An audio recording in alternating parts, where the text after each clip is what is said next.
Hey Beth, could I get a sound check?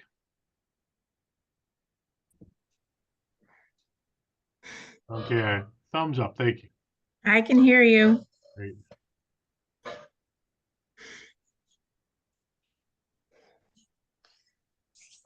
And I just realized I have a cartoon face. Let me see if I can do something about that.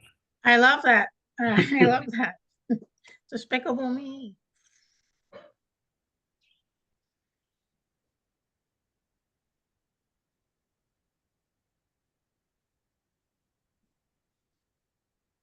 There we There are. you are. Okay. How's it going? Okay, thanks. Good. Think you'll be able to stay for, Yeah, I did talk to my manager, and I think I can get through the kind of the voting items in the beginning of the agenda, and then I just need to skate out and give a land acquisition recommendation, then it can come back. okay, that sounds good. Um, yeah, I mean, I think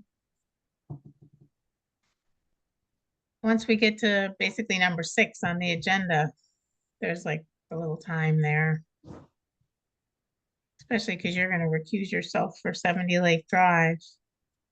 True. So that's all good.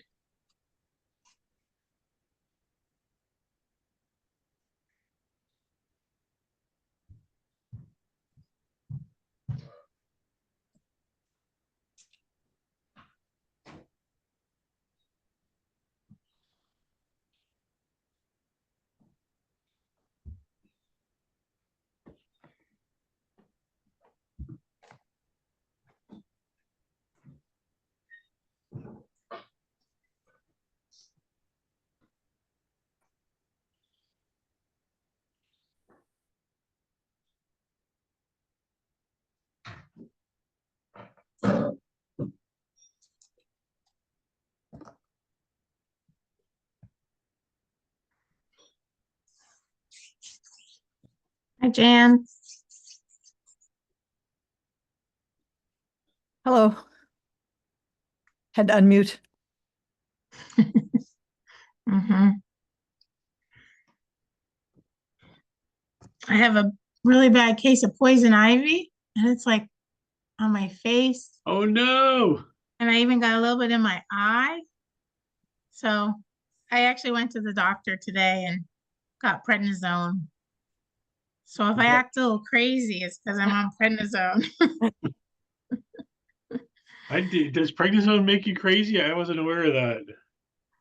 They said well, she said to take it early in the day because sometimes it keeps you up at night. Okay. So I think it kind of wires you a little bit, Hmm. probably similar to caffeine. I don't know. Gotcha. But yeah, doing field work for my work and just not paying attention, to the poison ivy plants. Uh, It can be particularly bad this season of the year. Even the like the dead vines from last year will kind of dust up onto you and give you that just contact dermatitis. yeah, maybe I mean, I ended up with it mostly on my arms and a little bit on my hands. And then I think I must have touched my face. Um, so anyway, the hazards of the job. Oh, It's yep, yep. brutal. I feel Well, they say that you get more allergic to it the older you get, like the more you're exposed to it and have episodes of it. And I think that's kind of true too. Because when I was a kid, I never got it.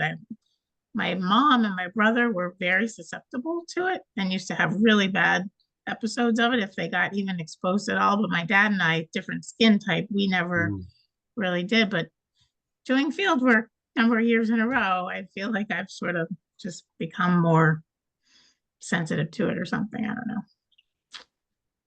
Another hazard of getting old, you that know. it is, yeah. All right, it's past 7 and we have a quorum. So it's 7:02 on June 13th, 2024, and I'm calling this meeting of the Shutesbury Conservation Commission to order. This meeting is being recorded. So hello, everyone. Thanks for coming.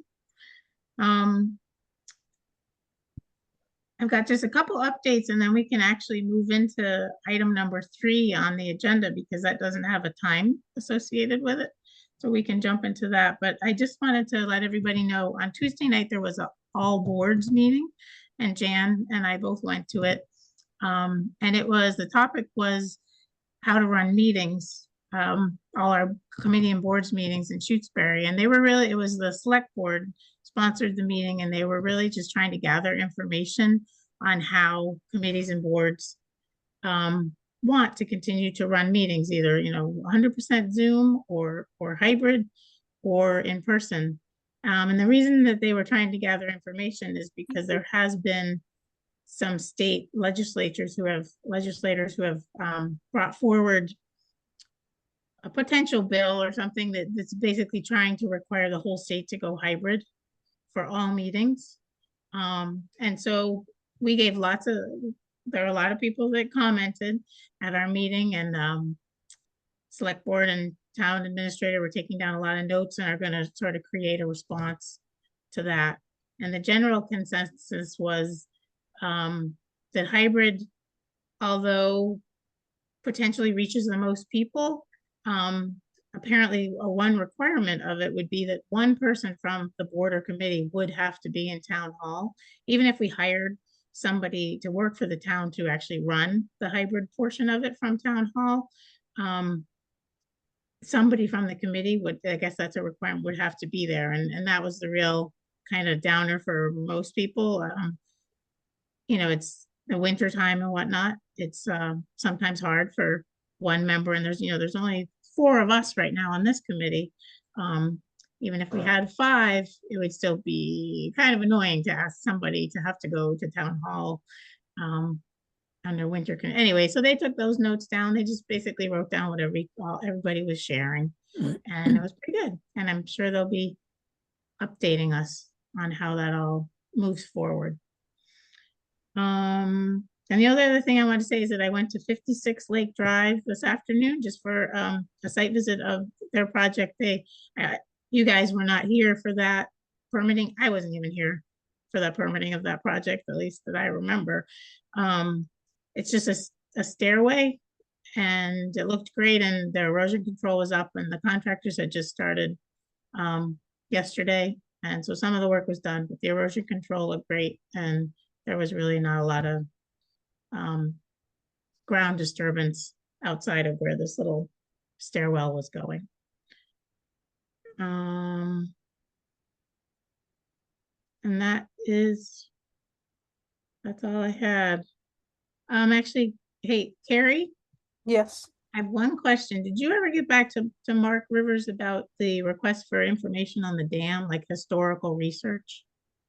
I informed him that you'd have to talk to Grace because she has the keys to Old Town Hall, which those documents would be in. Okay. I don't have keys for that, so that was something that you would have to coordinate with Grace. Okay, great. I'm glad you got back to him because I had no info to share, but figured we had some files somewhere. Okay, that's all. So item number 3 on our agenda is Ames Pond Kestrel Land Trust amended order of conditions request. Who is here to talk about that? Hi, Walker. Hi there, how are you? Good. Okay, so let's see. So there's I think Chris sent along some documents for y'all. Some pictures, I guess. One is, or two little spots are on that cart road going in on the east side of the whole project. The one that ends at one of the new boardwalks. And there's a couple of wet spots there, over the years, the organic matter filled in there. So then it ends up when it rains, it fills up into those spots, and then it's pretty full. And the idea was to add some gravel onto that area just so that the water wouldn't puddle up on that trail there, on that cart path. And there is one on the I'll say the uphill side, away from the pond, that pretty much looks like a vernal pool there. So this is one of the puddles, the wet spots is adjacent to that. So I think that was the concern, was just before we started adding materials in there, I think that was what they wanted to bring it up for you all. And then so there's two spots there, two of these wet, muddy areas along that trail, that cart path. And then the other one is back on the west side. Did I say west the last time? The side closest to the parking area, where we put in the little bit of punch in and the stone trail down to the pond there, and the overlook. Just beyond the overlook, the water builds up right before it gets to the pond, and it sits right on the it's just a grassy trail there. What it looks like is that as the compaction has happened from people walking there, that part of the ground is settled, and then all the vegetation and everything that's close to the pond creates a little lip, and the water coming down off of the trail and the hillside just will puddle up there, and it's the water table's right there, obviously, so the water doesn't really drain out. So there can be a couple inches of water there, just at the edge of that boardwalk. So they were looking to see if we could extend that overlook. I don't know if what they decided is like there's 30 would be minimal, 50 would be nicer. Just more of that punch-in, essentially, to broach that quite wet spot. Rather than trying to drain the water out or whatever, just let it be there.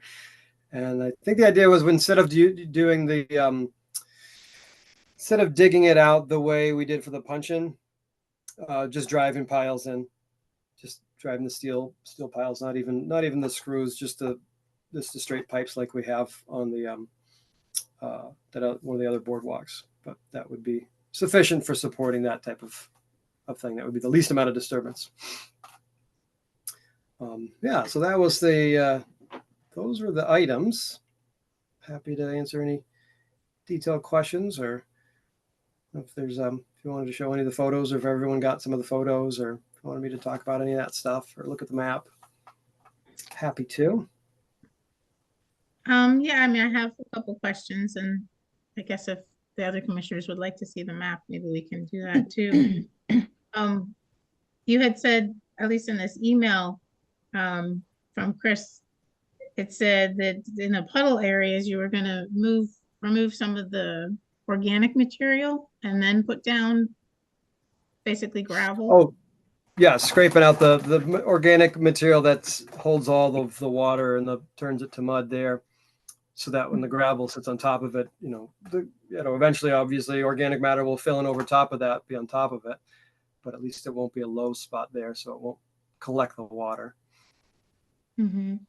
Yeah, and I guess my just thought, and she even mentioned it, was if you're gonna kind of be excavating a little bit of the organic material before putting the gravel in, then having some kind of erosion control between that kind of excavating area and the vernal pool that you mentioned Okay, would be a good idea. great. Can do that. Silt fence sufficient, Yeah, or even or straw wattle. Yeah, wattle? Yeah, I think those are, I have a bunch of silt fence, oh, but I do have to get a bunch of straw wattle for something else. So yeah, obviously, one piece of it. I just think Should they're suffice. easier to deal with, the straw wattles, and if they're biodegradable, and the fill for the wattle is also biodegradable, then you can leave them Oh in yeah, we place. always come out and we fillet all the straw wattle at the end and shake it all out so the plastic. They always say the plastic photo degrades, but Mm, yeah, and now you have microplastics in everywhere. So so we right. usually That's yes, good. That's good. Like filleting silt fence or straw wattle. It's one of the favorite pastimes of one of our guys. Um, and then my only other comment, and then maybe we can look at the map in case others want, is just that, it seems to me this is a large enough amount of work, because this is saying that the width and length of the new boardwalk is going to be approximately 3 feet by 40 feet. And then some of the areas where you're going to put the gravel is also going to be 30 by 10. That, I think the whole purpose of you coming tonight is to sort of decide whether we'd be requiring another notice of intent or an amendment or nothing at all. Like, oh, it is permitted under the existing order.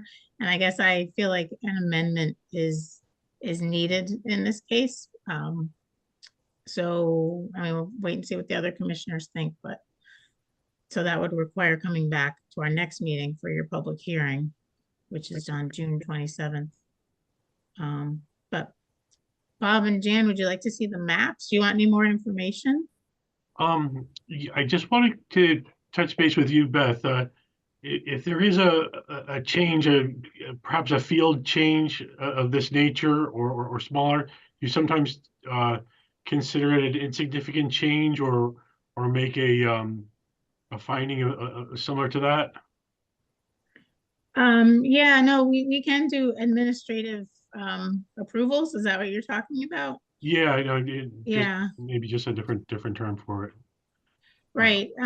Yeah, and I mean, there was another project that I had thought that would be a good idea for this one. I mean, my opinion is that it just seems like kind of a significant addition, but that's what we can talk about. If you guys don't think adding in the new boardwalk requires an amendment, then maybe we go for something smaller. Yeah, I guess. In speaking only for myself, perhaps a map would be handy. Walker, do you have the maps available? I think so. Let's see here.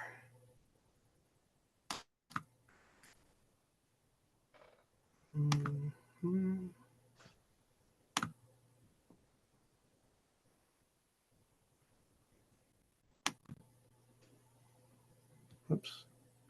Not the Kistra logo. Okay. Oops. So it's a full addition of 40 feet of boardwalk. Is that, did I hear you correctly, Beth? Yeah, what this says is the new boardwalk would be 3 feet by 40 feet. And then, so that's on one side of the pond, and then these other areas he was talking about are areas where they're just gonna kind of remove some of the organic matter and put down gravel to let the water be able to flow through.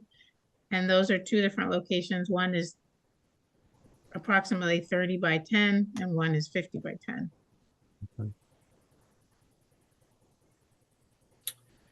And Walker, Hmm. in this area where the boardwalk would go on, was it just a pathway that was considered before? It's the current pathway there. There wasn't anything considered before, and then after everything was put in, in the past couple of years, it's the water's. I think it's coming down the trail now. It seems like, and and it just sits there for a while. And I mean, it's not always like that, but certain times of the year, and there we go. Certain times of the year, then it will puddle up pretty good.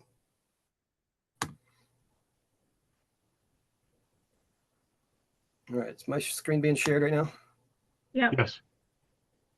Okay, so this is that cart road right here. It's an old cart road, and the boardwalk that has the beaver, where the beavers flooded the cart road there. There's a boardwalk there. So there's two spots right here where that are pretty gooey, that hold water after the rain and after the snow. And then here's the parking area up in the top left, and the field, and the little proposed extension is right over there. So let me move to the next, a little closer. So yeah, there's right there on the edge is where the extension would be. Let's see. Yeah, this is the cart road, one of the mud spots there. It's the other one. And let me see.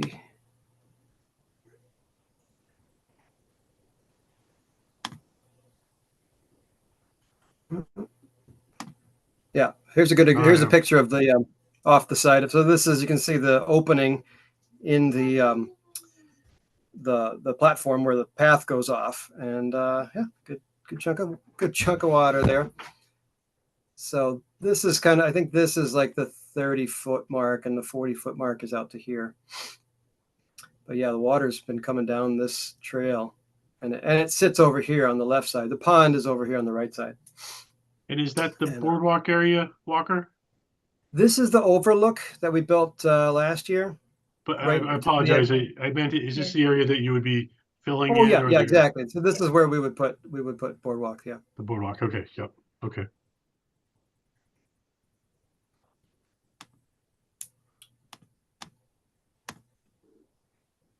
So yeah.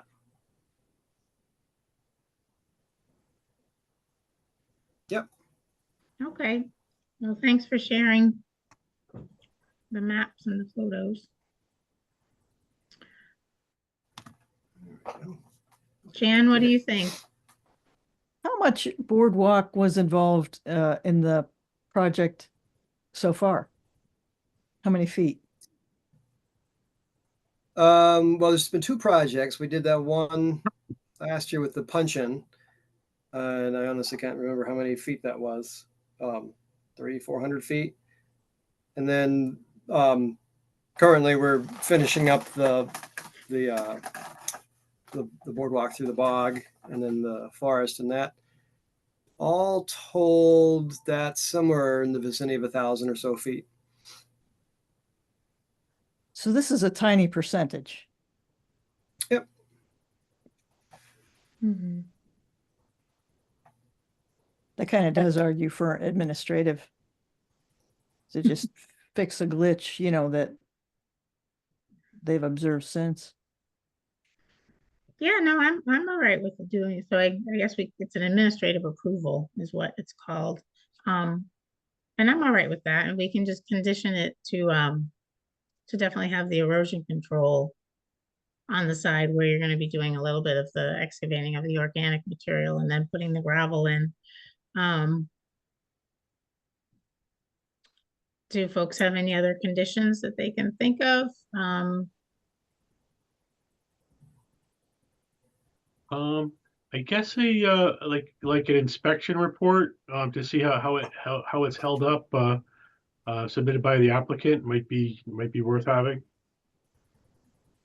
Okay.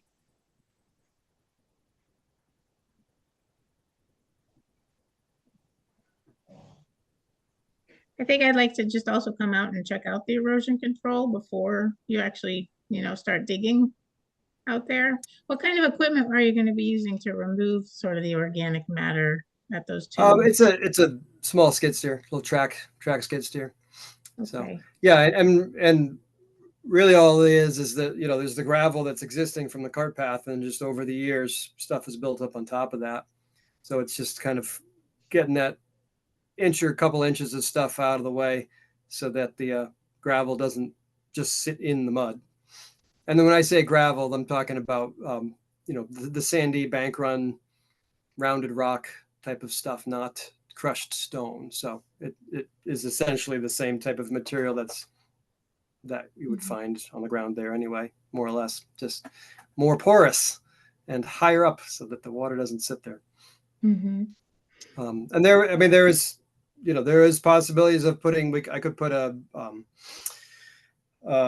little infrastructure in, some crushed stone and some fabric, and then the gravel on top to have water pass through underneath, to have that be a little bit more, or it's the road that acts like a little bit of a dam, and that's kind of what makes some of that vernal pool. But the water does come across the trail at the cart path there at that point in the, when the ground's frozen or whatever. And but the idea would be to have it so that it was any flow coming across the trail would be low level, so there wouldn't be channelized anywhere and it wouldn't sit there. That's the goal. Is it going to impact flow to the vernal pool? No, the flow comes from the vernal pool towards the pond, so it wouldn't. Have you guys, we sent some photos of sort of they're not really debris, it's the old pieces of boardwalk that had been left on the sides. Okay, so that's all been removed. That's all gone. Yeah, we scrambled and got that out of there that week. I got 5 tons, I think. 5 tons that I brought over to Valley Recycling, and a bunch of it that we put on the side of the road. The nice stuff we put on the side of the road said free, and people took it. So that's good. That's a very Shutesbury thing to do. Yeah. Yeah. It usually works. Yeah. All right, well, why don't we go with the administrative approval with a couple conditions. So I guess we need a motion to close the public hearing, issue an administrative approval with conditions that erosion control be used. Carrie? Are you talking about public hearing like right now? Well, that we're not gonna do a public hearing. Oh, you said to That's close right, we don't need to I was close the confused for a public hearing. second. Yeah, sorry, no closing of a public hearing, just, we need a motion to issue an administrative approval with conditions that, erosion control will be installed at the locations where the gravel is gonna be placed. That we'll get some kind of a report when it's done. Just some pictures and see how the final product was, and also that you get in touch with me to do a site inspection of the erosion control before you start digging the organic material up. I That's so what I- move. We need a second. I second. Oop. Great. There you go. Douglas, Aye. Rowan, Aye. and Wilson. Aye. All right, thank you for coming, and we will put together this administrative approval and get it to you next week at some point. Great. Super. All Thank right. you. Appreciate it. Yeah, have a good night. Hope you all get a chance to get out there and take a look. It's I've gone out, but I keep getting, I can only go so far, because then the you the can get all the boardwalk's way not across now. done yet. You can get all the way across now. Oh, you can? Oh, that's Yeah. exciting. Yeah, bring a screw gun with you and a bucket of screws too if you want to volunteer. We only have 6 more screws to put in each board, and there's about 5,000 boards. So Okay, good. I'm not Take sure I care. can get out there and do it. Thank you. All right.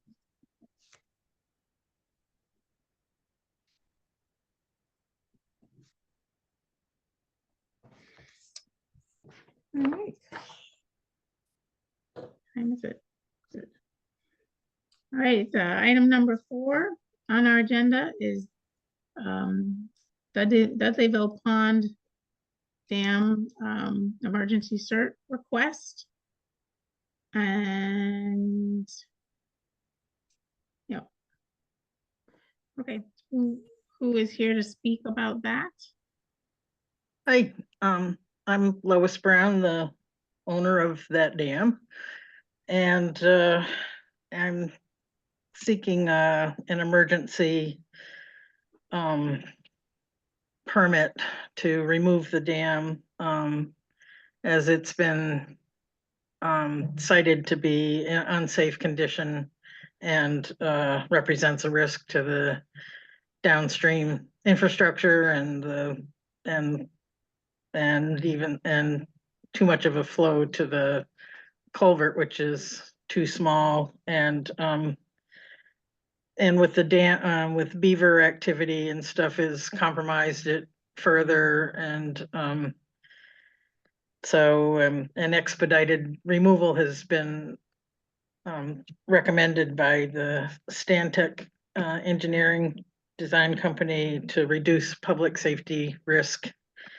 And so again, seeking this emergency certification to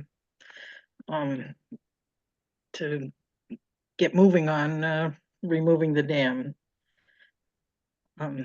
And there's representatives from Stantec here and Susie Bresney from DER, and who can help articulate the need more effectively than I can. But I've been holding this bag for many years, and and it just incrementally has gotten worse. So really hoping to get some resolve out of this. So can I turn it over to Stantec or? Yeah, no, that would be good. I think we can get some more details, but thank you, Lois, for coming and doing all this work really with the dam and being concerned about it. Thank you. Hey, good evening, folks. I can jump in. Can everyone hear me? Mm-hmm. Yep. Great. Yeah, my name is Gordon Clark. So it's myself and Michael Chalmensky as well with the Stantec team. And my background, I'm civil engineer, work in the Northampton office. Both Mike and myself work in the Northampton office. We do a lot of dam related work, dam removals, river restoration projects, among other things. Yeah, Mike, do you want to do a quick introduction, then I can jump back in and give a little bit of background? Sure, Gordon, thank you. As Gordon introduced, I'm Michael Chalmensky. I'm a licensed professional engineer in Massachusetts, sit in the Northampton office. I'm the engineer of record for 12 completed dam removals in Massachusetts. I think 20 or 21 or 22 completed dam removals in New England. I've worked on about 80 dam removal studies in Massachusetts, most of those under the Division of Ecological Restoration and their predecessor agency, Massachusetts Riverways Program. And I work with Gordon and Susie Bresney and Chris Hirsch of DER, and we've had the great fortune of working with Lois Brown on a very challenging project. Thanks, Mike. So yeah, I'll give a little bit of a background, and then I can pass it back over to Mike and talk about some of our recommendations at this location. We were working with DER, both Chris and Susie, also on the call today here, as part of a preliminary dam removal reconnaissance study. Mike mentioned we've done quite a few of these, and the typical process is that DER would identify a dam and one that there may be some interest in removing, and kind of working through the process of identifying opportunities and constraints associated with that, take a look at existing data, review the data, put together a conceptual design, and package it all together in a report, do some site visits, collect some sediment samples, hydraulic modeling, etc. And then we put in a report, and then that kind of moves the project along to the next phases, which could be additional data, collection efforts, studies, design and permitting, and then enter the construction phase. In this case, this is rather a unique case. At Dudleyville Dam, for folks that might not know, it's considered a significant hazard dam by the Massachusetts Office of Dam Safety. So this is a regulated dam structure, and that hazard class rating is due to the downstream risks associated with potential dam failure. If the dam were to fail, there's a potential loss of infrastructure and property, and even potential loss of life. So these are serious things when we have these bigger storms coming through, and what can potentially happen downstream. Not only is the dam a significant hazard class, but it's also been rated an unsafe condition by several consultants independently over the past probably 10 years or so. This dam is not in great shape. And as Lois mentioned, there's also been an ongoing pattern of beaver activity upstream that's been difficult to manage currently. I believe there's still some impounded water behind the dam. ODS has actually ordered the dam to be maintained in a drawdown condition. This is a dam that's in bad condition, and has risk here. The other piece of this is we have this downstream culvert that's undersized. I'm sure folks here know about this culvert. It's undersized. That's the short of it. And so we've got a small culvert downstream of this unsafe condition dam, and really this puts together kind of a risk portfolio at this location where, as part of this preliminary study that we were doing for DER, we reviewed the background information, got out on site, actually did a couple site visits. And our professional recommendation at this point is this is a dam that should be considered to be taken out as soon as possible, immediately. And this is where we provided a letter to DER and Lois with our recommendation of calling for an expedited dam removal. And that's the reason why we're here today. And as Lois has requested, emergency certification for getting this unsafe significant hazard dam out. And I believe there were some drawings that were circulated. And if not, I can pull them up and certainly answer any questions. And I'll turn it over to Mike if there's anything I missed in terms of the risk portfolio at the site.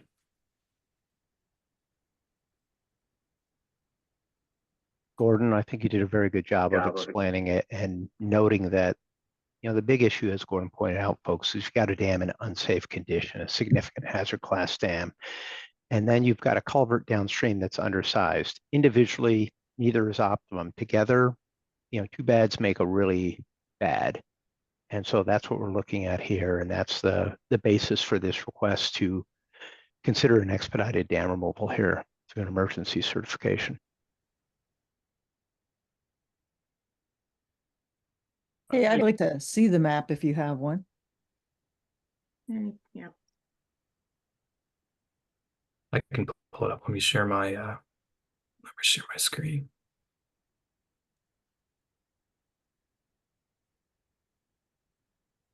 Now, is there water behind the dam currently?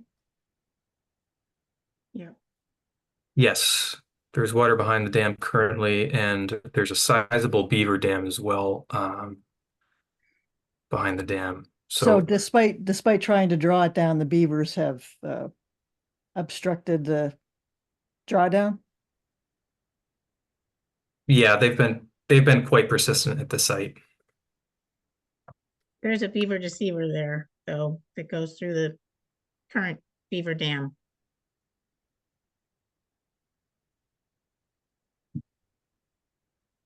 Correct. So, and this is our we put together just kind of a quick and dirty plan set for how one would try to do this in a responsible way, just to basically the minimum amount of work we want to do here, just to remove the spillway and kind of connect the downstream to upstream reaches.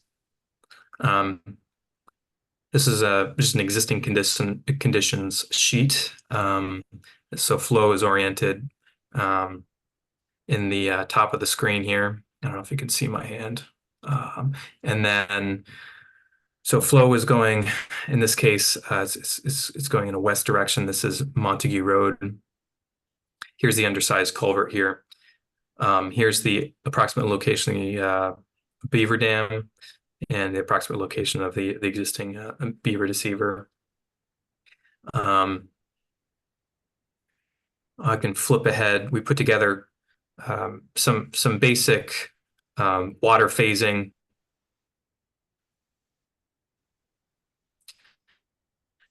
approaches here so that nation downstream and turbidity is achieved during the construction process. We're recommending this would be a project for ideally someone who's familiar with dam removals. We've reached out to Sumco Eco Engineering. These folks are the best when it comes to dam removals, to kind of get their opinion on this situation and take a look at some of these preliminary design drawings. Here's a second phase. It's a pretty simple setup, using turbidity curtains and even some temporary cofferdams to try to isolate the active work areas and minimize mobilization of sediment and debris from going downstream in this river. And kind of the end product here would be, as I mentioned, removal of the spillway, and then just grading back of the spillway at 1/2 to 1 slope on either side, and so the material removal of the beaver dam, I think obviously, and then repositioning of material just on these some of these areas where there's currently a big excavated void space behind the dam wall. So just moving material over to this location. And then I've got the final sheet here is just some cross sections. This one on the upper left kind of showing the existing extent of the dam. I think there's a 2-to-1 vertical exaggeration here. Just How for how high is the dam? the dam height is, according to ODS, I don't have that number in front of me, but I want to say it's 20 feet, Mike, from the 17 feet structural height, according to the Massachusetts, the most recent inspection report. And the hydraulic height is supposed to be, that is the difference in the water level, supposed to be around, 7 or 8 feet right now. Thanks to the beaver, it's about 10, 11 feet. And how wide is the dam? So the dam itself is, the spillway is about 40 feet, and the dam extends from, there's an embankment section here facing downstream. So this is the left. So here's the natural abutment. So it extends for about where my hand is, across the kind of natural upland area over here. So call it about 100 feet. So it's largely earthen, or is it rock? The embankment section is earthen embankment, we have no idea what's underneath this. We don't have any design drawings available, so that's a good question. From what we can see of the spillway, it appears to be a combination of, you know, rock, dry laid stone masonry that's been piled up and maybe overlaid with concrete at one point as well. So stone masonry and concrete, really. So what additional work is going to be done? I know you guys got a grant. And just like what you just said right there, not really knowing what it's constructed of, you know, to me means like geotech work. What is proposed for here for the site for moving forward? In terms of, I mean, for in terms of a geotech investigation at this site, we're pretty, you know, we know the dam, at least the spillway portion of the dam, is made from stone masonry and concrete.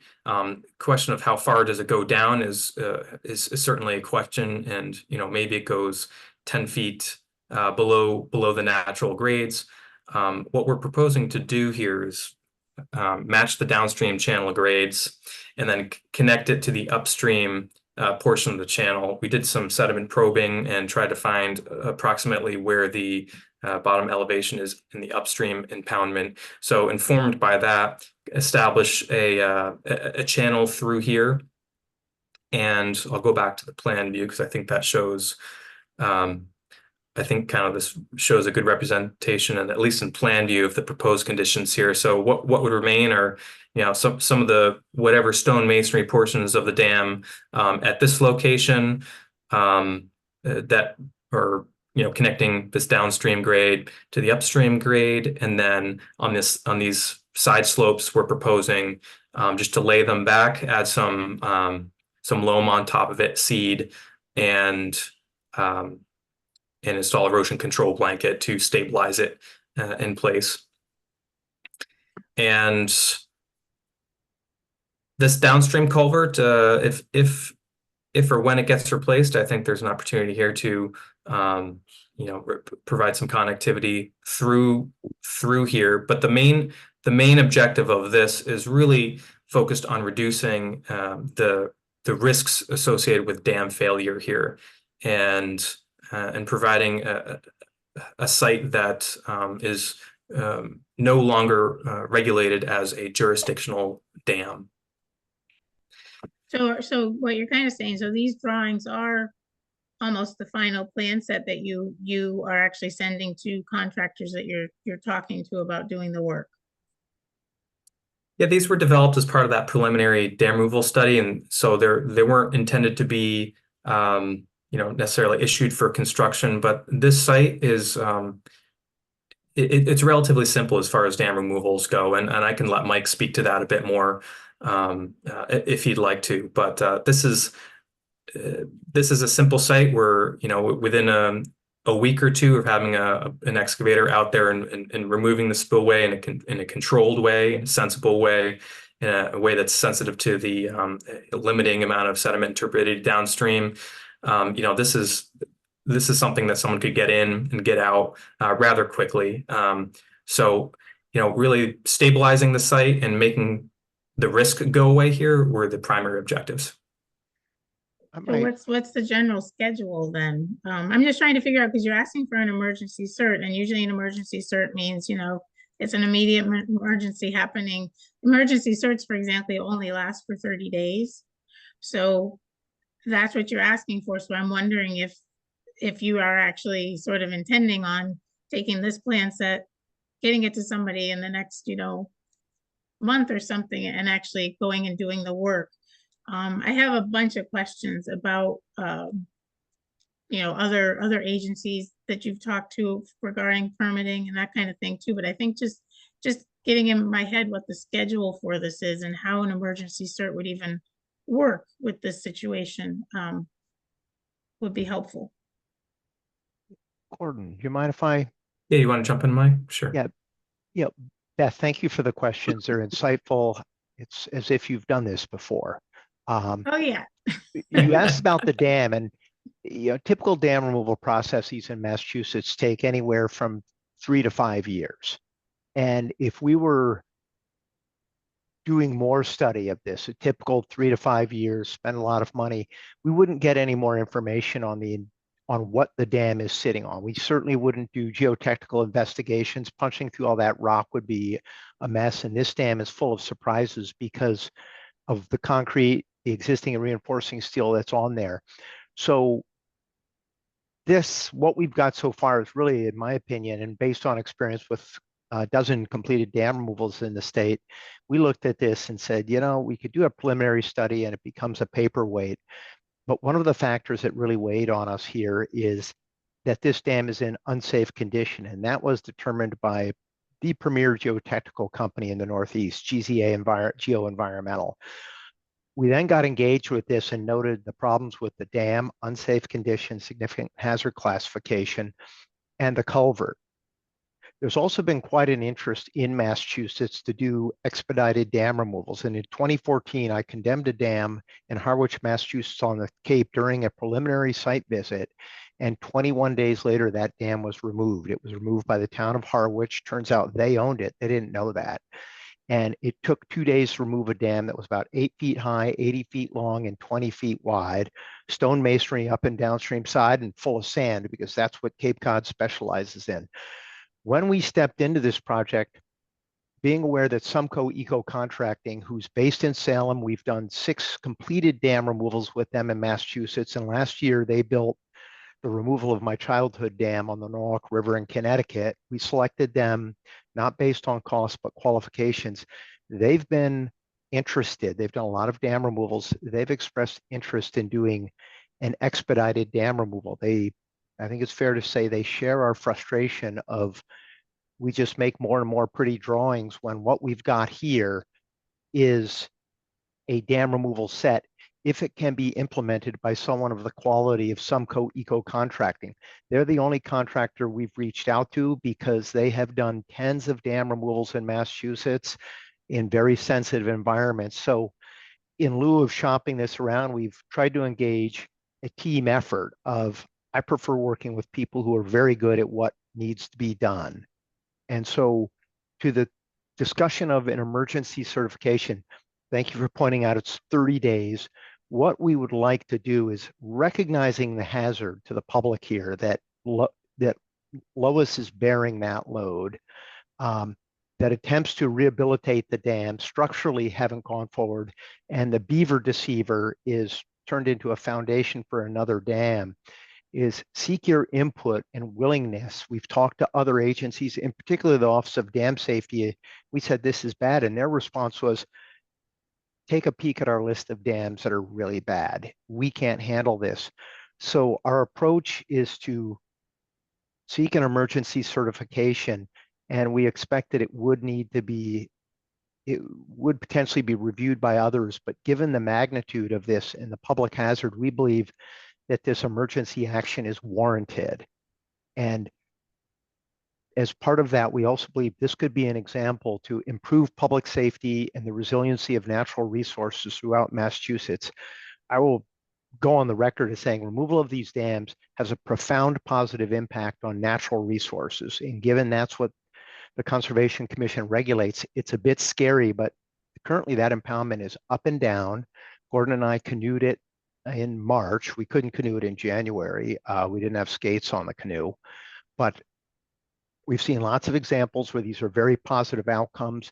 And teamed with a contractor that is exceptional at what they do, we believe this is a safe and effective means to improve resiliency of public infrastructure, the culvert, the homes down there, reduce risks of dam failure, and benefit natural resources in this area. Yeah, I mean, I 100%, I think, the commission understands the risks and would love to see this done as fast as possible. I guess I still am wondering how the schedule is going to work. I mean, are we asking for an emergency cert as early as next week because you feel like the work will actually be done in the next 30 days? And then my other question is, what other kind of permitting is this going through? Is the Army Corps getting a look at this? Does this involve MIPA? I looked at endangered species, and luckily it's not mapped at all for natural heritage, so that's a bonus. But just those other permits, it's part of our responsibility to make sure that applications are going through all permitting that they need to. This is a really, complicated project to be considered an emergency cert. I don't see why, as long as we have a huge list of conditions on an emergency cert, that it isn't possible. I guess I'm also wondering if you guys have ever seen this kind of thing be permitted by an emergency cert from a conservation commission. That's my list of questions. Yeah, Mike, do you want to tackle the latter, the last question there, in terms of if projects has ever gone through an emergency cert such as this, and then maybe Susie or Chris, if they're still on, perhaps they can chime in about some of the outreach they've been doing from other agencies. Yeah, so the emergency cert, we're certainly asking for a lot in that. We've reviewed the process, but we don't think this dam is going to be around in 4 years if we go the usual process. So I believe Harwich was ultimately removed as an emergency cert. And to give you an idea, that was located at the head of tide. So if we dump that dam into the downstream area, it was sensitive resources. We also got buy-in in that case from the Division of Marine Resources. We were within a time of year restriction for upstream migration of American eel, the elver. So there was quite a bit of coordination. And that project, it happened from site visit to breaking ground in 20 days. And I'll admit it was a whirlwind. I was living in Maine at the time, took a couple of trains down to have meetings. But I'd like to turn it over to Susie and Chris Hirsch to address some of the other outreach we've done. Sure. Yeah, so we've talked with natural heritage endangered species. As you mentioned, there aren't any of concern. So they said that this project would not, require any additional review from them. We talked with the Massachusetts Division of Fish and Wildlife, and they said that if the work were to be done this summer, as you mentioned, within the next 30 days of this meeting, that there would not be a time of year restriction. We also talked with Army Corps, who articulated that if the work being done here is just removing the spillway to mitigate the immediate risk and stabilizing the site, that would not be within Army Corps' jurisdiction, so there would not be an Army Corps review. And therefore, without an Army Corps review, there would not be any Section 106 that we'd have to comply with, or Section 107 review. We talked with Mass Historic as well, who also concurred that if there is not a lead federal agency, then there would not be a historic review for Section 106. And who else am I missing? We talked as well with Office of Dam Safety, who, as Mike mentioned, said if you get the emergency certification from the Conservation Commission, then then that's okay by us, and we would have to do some work and coordination with them to ensure that the removal as designed is sufficient to ensure that the dam afterwards is no longer jurisdictional under the Office of Dam Safety, and register that information with them in order to take it off of their list. Is there a MIPA? Not MIPA, probably, I don't know. Does it meet any of the MIPA thresholds? So if this were a project not carried out under the emergency certification, this would be considered probably an ecological restoration project and would be exempt from MIPA. My understanding is through the emergency certification that the MIPA process would not be required. Chris, I don't know if you want to add anything there about our conversations with the regulators, if there's anything I've missed. Yeah, I think everything you said is accurate. Emergency orders are not subject to MIPA. And I would also add that DEP often reviews the emergency orders to make sure that they're compliant with DEP's regulations around emergency orders. So there would be some oversight as well from DEP. Have you spoken at all to DEP about it at all? No? Not at this point, we haven't. Okay. And then that, what you just said about the Army Corps, their requirements seem to be if you limit it to the spillway removal, is that your design follows that direction? Okay. Yep, exactly. So there's no discharge of dredge or fill material downstream, which is what would trigger Army Corps review. It's just dredge of the dam and then discharge in uplands or removal of that material. Okay, and this is a total off the track question, but does anybody know, I think the town applied to DER for a grant for the culvert. Do we know about those yet, or are those not been announced? We are in the cone of silence, so I'm I sorry. cannot speak of it. Okay, But- well, we can hope. Yeah, yeah, definitely. I can add that you know, just add a bit on the regulator side and the permitting side that we at DER are committed to helping Lois through this process and working with Stantec and Sumco through this process. So we're available to work with regulators and meet with regulators and provide that level of support, you know, as needed throughout this process. I also will add that yes, the town has submitted an application to replace the culvert. We've also been working on building a partnership around this project, working with the Connecticut River Conservancy, the Nature Conservancy, and American Rivers, who are all interested in this river. So, you know, they're committed and have voiced that they're interested in working with the town to improve the culvert and also improve fish passage and habitat here. So that's not part of what we're requesting here, but I guess to instill a little confidence, as Mike mentioned, you know, your mandate is really to protect the natural resources. And so there's definitely a team of people that we've kind of built together to help ensure the natural resource restoration beyond just the public safety mitigation here. Okay, other commissioners, do you have questions? Yeah, Madam Chair, I would like to say that when dams like old mill dams like this fail, they fail because it's at the worst possible time during massive torrents. Perhaps beaver dams upstream have failed, and they come through in a huge rush to take out the dam. So I do believe this is a emergency situation, and emergency cert would be appropriate. I can say that I have worked with Sumco myself on 2 dams. They did do an excellent job removing those. And I would take the proponents at their word that this is something that needs to be taken down. I am impressed that a lot of the homework and planning has been done, and we've had it presented to us. Um, so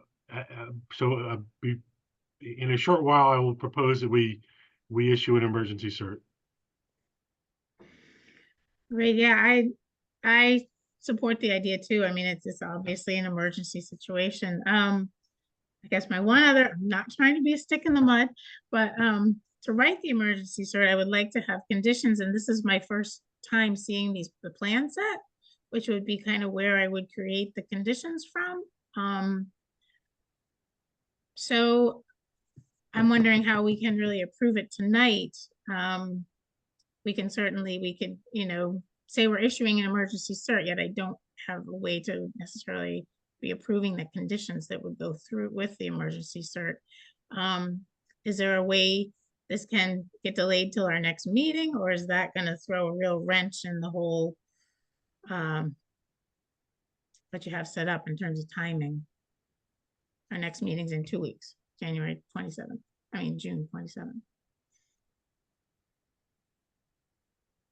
I don't see any issues with the 2-week delay in order to address the conditions issue. I don't know, do others see an issue with that?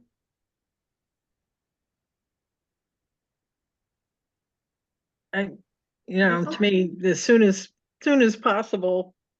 I mean, I'm so ready to be done with this.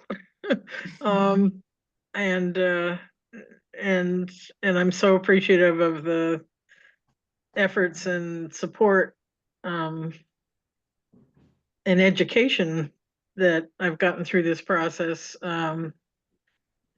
it has been daunting and, but, boy, if we can move this along and get it over with. I mean, I know like fiscal year is ending and I may lose, my access to Stan Tech and stuff by the end of the month if, so, I mean, I know you guys, your heart is in it, but, um, you know, there is dollars and timelines, so if this could be expedited, I'd sure appreciate it. Yeah, well, the only, if the commission is okay with it, what we could do is issue an emergency cert saying that the rest of the commission is all right with me working with Stan Tech in the next week or so to put the conditions together. That would Okay. sort of be the condition of the emergency cert or the condition of the vote would be that that they're on board with me just working with Stan Tech to do that. Guys, can you take the share? Can you unshare? Who's on Yes, the I share? can. Yep. I think Michael has his hand up. Michael? Quick question, and following on the commentary, we'd be happy to go through our records and assist with providing conditions that we suggest. I don't feel like we're being a fox in the hen house here. I think as much as, working constructively with this community. And I mean, the larger, both the community of Shutesbury, but, we're a resource. I think Lois is clearly, I'd be fed up if I owned that. We're looking to do good here. So Yeah. to the extent we can help, we'd love to. Yeah, we're just trying to follow a legit process. Absolutely. That's what I'm trying to do. Yeah. Bob, you have your hand up? Yeah, Madam Chair, I'd like to make a motion if we're ready for that. Yep, go for it. Yeah, I would like to make the motion that the commission makes the finding that this is an emergency situation and is to issue an emergency cert with the added that Beth will be working with the proponents in order to draft conditions. Second? I second. All right, Douglas, Aye. Rowan, Aye. Wilson. I didn't take any public comment on that. Is there any public comment? No, I don't see any public comment. So Wait, I have one public comment. I don't know what Ah. the stream is. What's the name of the stream? I believe it's called debatable. Yes, it's listed as Dudleyville Brook in the Mass Wildlife Coldwater Fisheries Database, but otherwise it's unnamed in most other sources I can find. Huh, okay, thank you. all right, well, that sounds like a plan. And I'll reach out to Stan Tech probably Monday. And we can, and if you want to send me that plan set, and Gordon, that would be great. And I can take a look at it and then probably have a conversation with you guys early next week about the conditions. Will do. Thanks, Beth. That works. Okay, That works. Thank great. you all. Really But appreciate thank it. you. Thank Thanks you. for Thanks a lot. dealing with a very bad situation that's been around for a very long time in Shutesbury. Yes, I know. Ready to solve it. Yes, thank you. Thanks, everyone. Thank you Thanks very for much. coming. The vote of the chairman was not audible. Aye. Is that what you're talking about when I said Yes. aye? There Yes. was no audible aye from, or Okay, nay from sorry. the chairperson, excuse me. Thank you. Yep, Thanks again. we're good. Thank you. Thank you very much.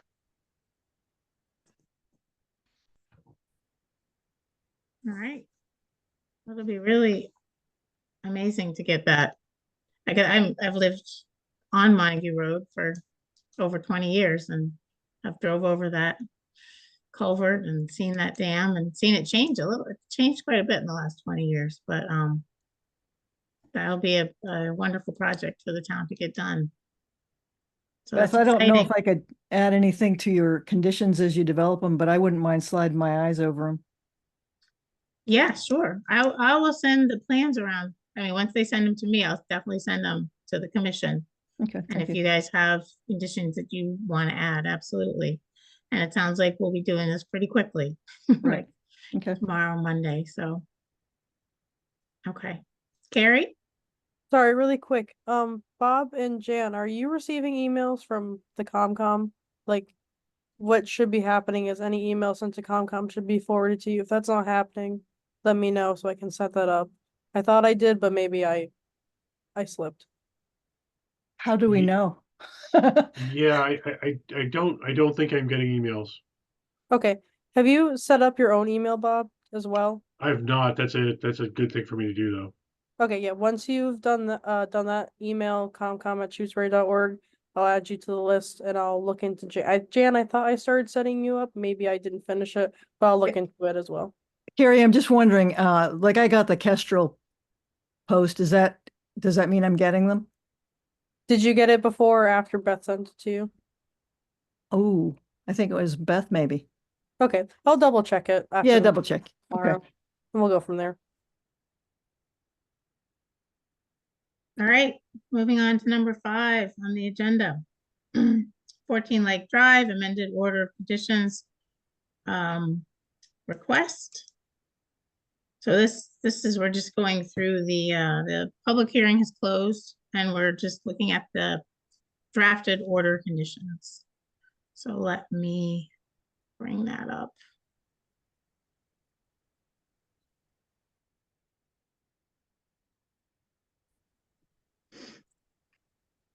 If I can find.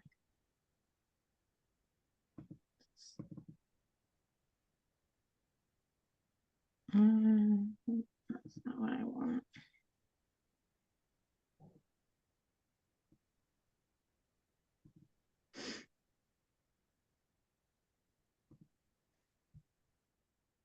All right, can everybody see my screen?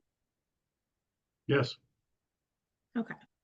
All right, so these are the drafted special conditions for the amended order for 14 Lake Drive. Ooh, too fast.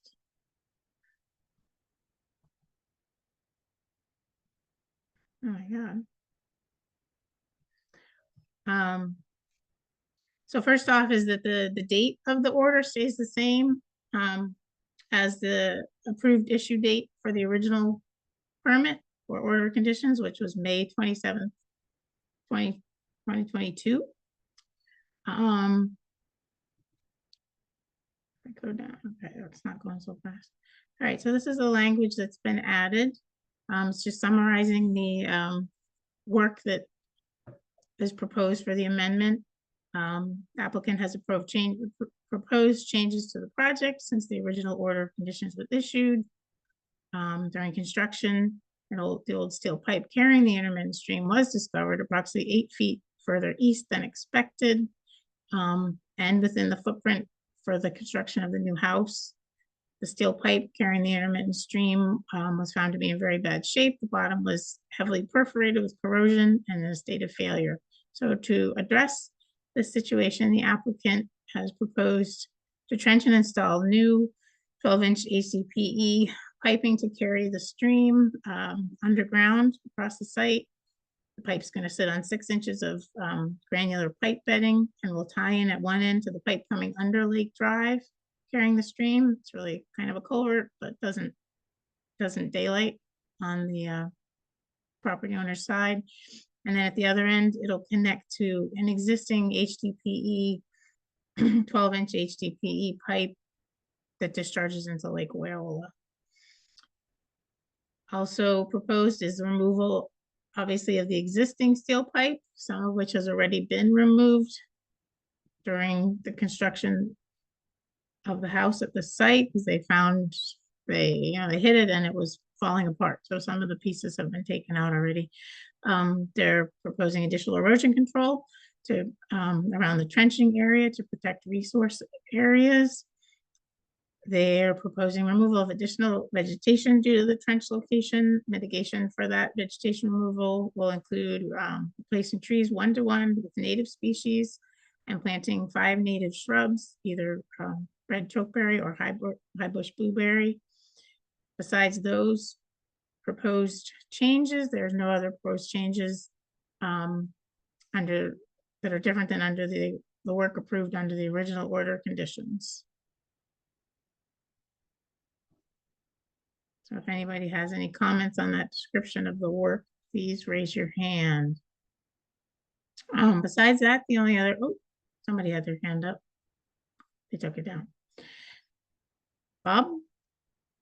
Oh, I think you're muted, Bob. I was just gonna reply in the affirmative that it looks good. Okay, cool.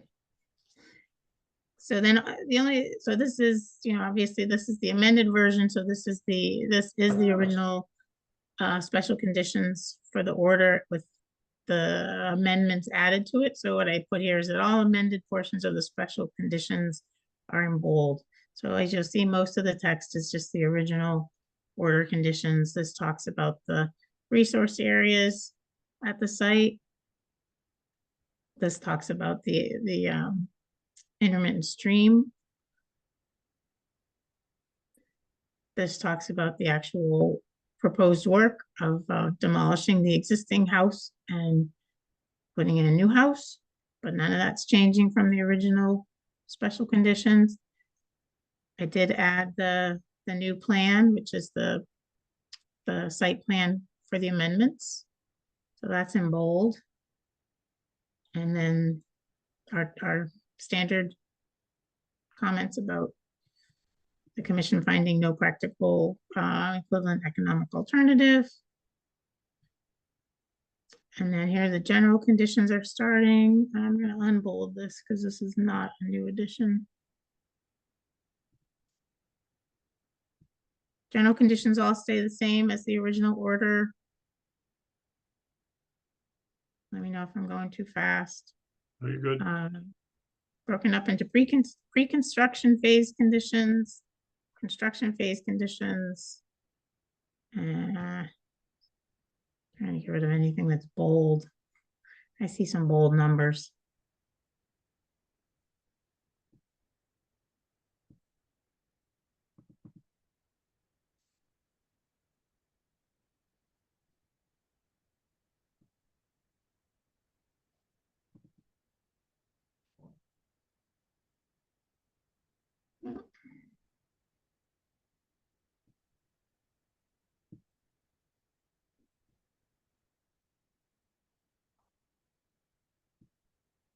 They're torturing you. I know, they keep popping up. Two more. All right, so most of it is what was already in the original order conditions. And we all did a site visit out there to see sort of where the construction's at this point. Let's get back up to the top. All right, so does anyone, also the applicant, have any comments or changes or questions about the special conditions? No, I think all this looks good to us. We thank the commission for your consideration and care in your work. And maybe I turn things over to Chris Chamberlain just in case he has any comments. No, I think that all looks fine to me. Great. All right, I'll stop sharing. If I can see how to do that. There it is, stop share. Okay. Bob, you got your hand up? Yeah, I just wanted to say, I think the McCallums had a tricky situation and worked through it in a very intelligent manner. I think they're been well advised by their engineers. I think it is a good plan and a good solution. And I would make a motion to approve the amendment. All right. So motion to issue the order conditions. Right? The amended order conditions. The amended order conditions. Okay. Second? I second. All right. Douglas? Aye. Rowan? Aye. And Wilson? Aye. All right. Thank you very much. We will get you the amended order conditions at some point next week.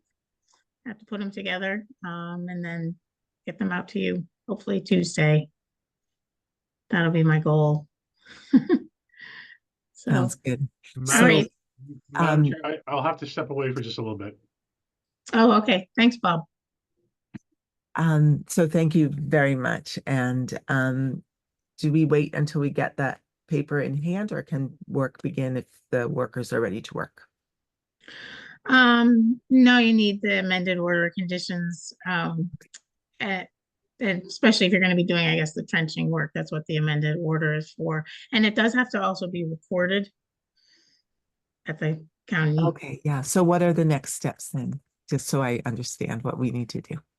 So on Tuesday, we will be mailing out a hard copy, but also Carrie will send you an electronic copy of it. And once you get that, you can record it at the Franklin County Registry of Deeds.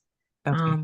And once it's recorded, then you can move forward. Actually, there is a 10-day appeal period, but in this case, your other order of conditions had no appeals. It's sort of like move forward at your own risk with that appeal period. But I think you're in a pretty good situation because your other order had no appeal. So why would someone appeal this one? Sounds good. Okay. All right, Harry? great. And we Thank you can so help much. you record that if you need us to, but we do need the original ink signed copy. That's all the registry will accept. Okay, good to know. Right. We have a form where we voted in 2020 or 2022 or something to accept electronic signatures. And that sheet will be attached to what gets sent out. Okay, great. Then I think we can use even a printed version of the electronic in that case because there is no ink. Yeah. Great. Carrie, you have something to add to that? Yep, my only thing was that if it's gonna be ready on Tuesday, I'll be in the office on Tuesday. So if you'd like, you could also pick up a hard copy instead of me mailing it. Oh. If that's easier for you.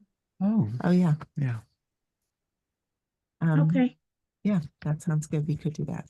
But it sounds like we don't need the hard copy from, we can print the hard copy. We can print a hard copy to go to the Registry of Deeds Yep. in Greenfield, right? Is that where that is? Yeah. Yes. Okay. Yep. All right. All right. Great. Thank you so Thank much. you so much. All right. Thank you. Have a good night. Yeah. Have a good night. Thank you, Chris, Thanks, for your Chris, help. for coming. Okay. Yeah. Sign off. All right.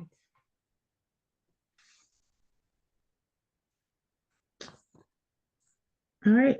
Item number 6 is Shutesbury General Wetlands Protection Bylaw. I think I mentioned that our last meeting got approved by the Attorney General and sent. We've received it, and then there were some comments from the Attorney General, which I think that was really what I wanted to just talk a little bit about. We're going to have a special meeting on June 26th to look at the regulations, which, our regulations are approved at this point, but we're going to start looking at the regulations that meeting in respect to the approved bylaw, and just look at the updates that are needed to the regulations based on our now approved bylaw. But let me just get out.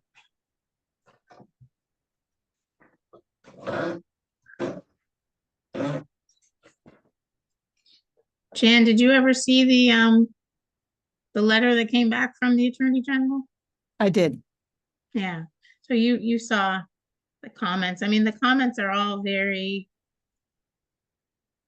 sort of, I mean, they're all important comments. I feel like they may be somewhat sort of general comments that attorney generals give with bylaws, and almost every single one of them ends with the town should discuss with town council any proposed whatever having to do with that comment.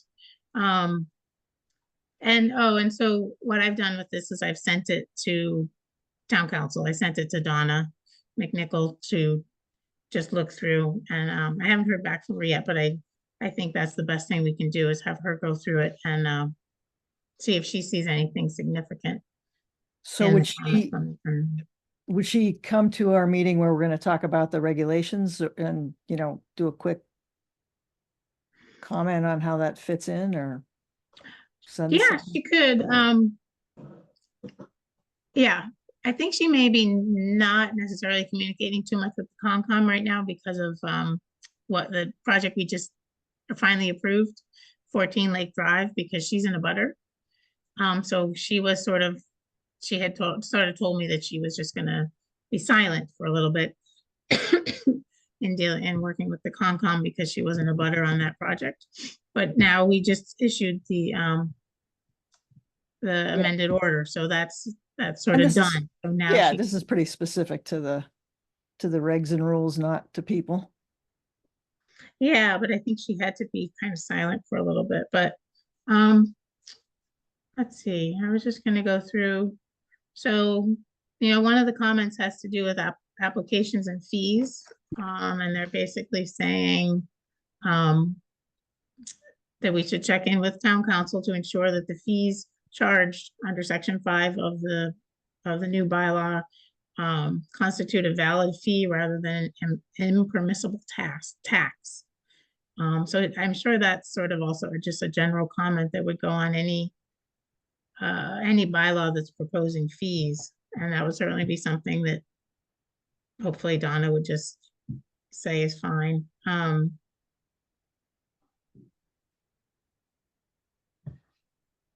Same for the regulations. So that comment had to do with fees and regulations, and it's saying that the regulations adopted pursuant to section 5 ensure that they comply with state law. Again, ask your town council, which to me is just like a standard comment.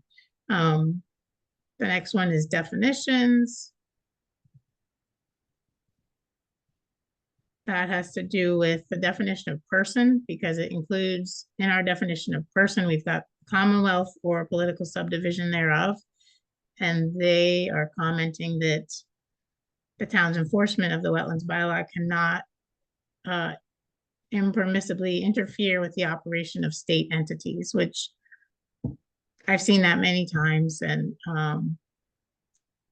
say Mass DOT was to come to us with some kind of an application, what I've seen before is that because they're a state entity, they're able to do things like not abide by our abutter notification regulation in our bylaw or our regulations, simply because they're a state entity. So I think that comment is just reaffirming the fact that state entities have the power to not necessarily abide by all the requirements of our bylaw.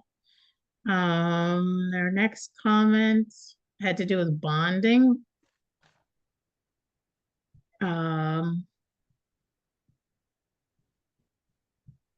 And there's sort of a description in here of how you have to go about setting up special accounts if you're going to do bonding. And again, you need to consult with your town council with any questions regarding this method that they provide here for bonding, which again, I'm sure we'll see what Donna says, but in Amherst, where I've worked before, these steps are exactly how the towns follow doing that kind of bonding. Entering onto private property is the next comment. Municipal officials do not have the authority to conduct non-emergency warrantless searches of private property without permission of the owner.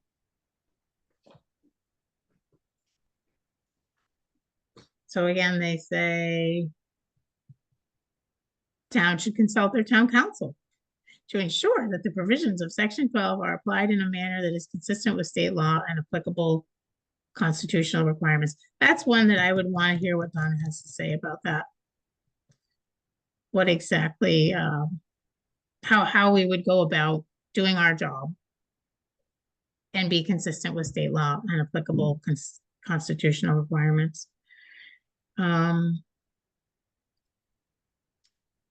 Next comment is where we talked about informing the police chief. the town may wish to discuss these issues with town council to determine if a future bylaw amendment is needed to clarify this text. So there's a spot there where where the Attorney General was a little leery about our statement. So that's also a good one to hear from Donna. And that's it. And then the last one we've actually done. The last comment had to do with the effective date. And again, it was just talking about the process of how you have to do some public posting of the bylaw before you can have an effective date. And Grace went ahead and did this requirement of posting it in 5 different public locations. And then she determined the effective date of our bylaw, which I believe is May 30. It's on the bylaw, but that's the effective date of when it officially, we can start using it. So those are the comments from the Attorney General. It's kind of interesting to see how they respond to things like that. And I guess we'll see what Donna says. If she wants to come to a meeting, that'd be great. I don't know if that meeting where we're talking about the regulations, I guess that makes sense because it's really talking about the regulation changes that reflect the new bylaw. So we'll see if she can come to that and just talk about her opinion on these.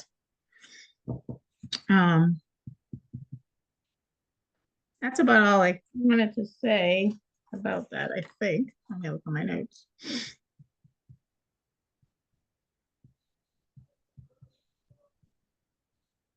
Yeah, I mean, we're gonna have our meeting on June 26th. And then what we need to do is set up a public hearing. Actually, that is our public hearing. I think we should talk about it before then.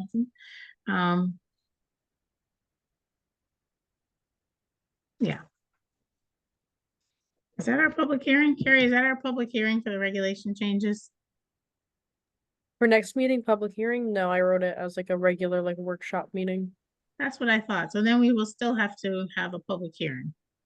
Yeah, I mean, I could make change. it into a public hearing if you prefer, but I felt like because you're still working on the regulations, yeah.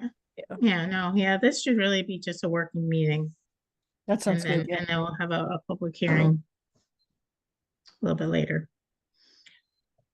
All right, Jan, do you have anything you want to add or? No, that sounds good. Yeah, there's a lot to talk about if we really look at the 90-something pages. Mm-hmm. Oh, you mean the regulations? Yeah. Yeah, I've found a lot of little things, little like references to numbers in the Wetlands Protection Act that aren't right. And so in addition to some sort of the bigger changes that we'll be talking about on the 26th, there's just a lot of little things that need to be fixed, but all right. Time is at 8:30.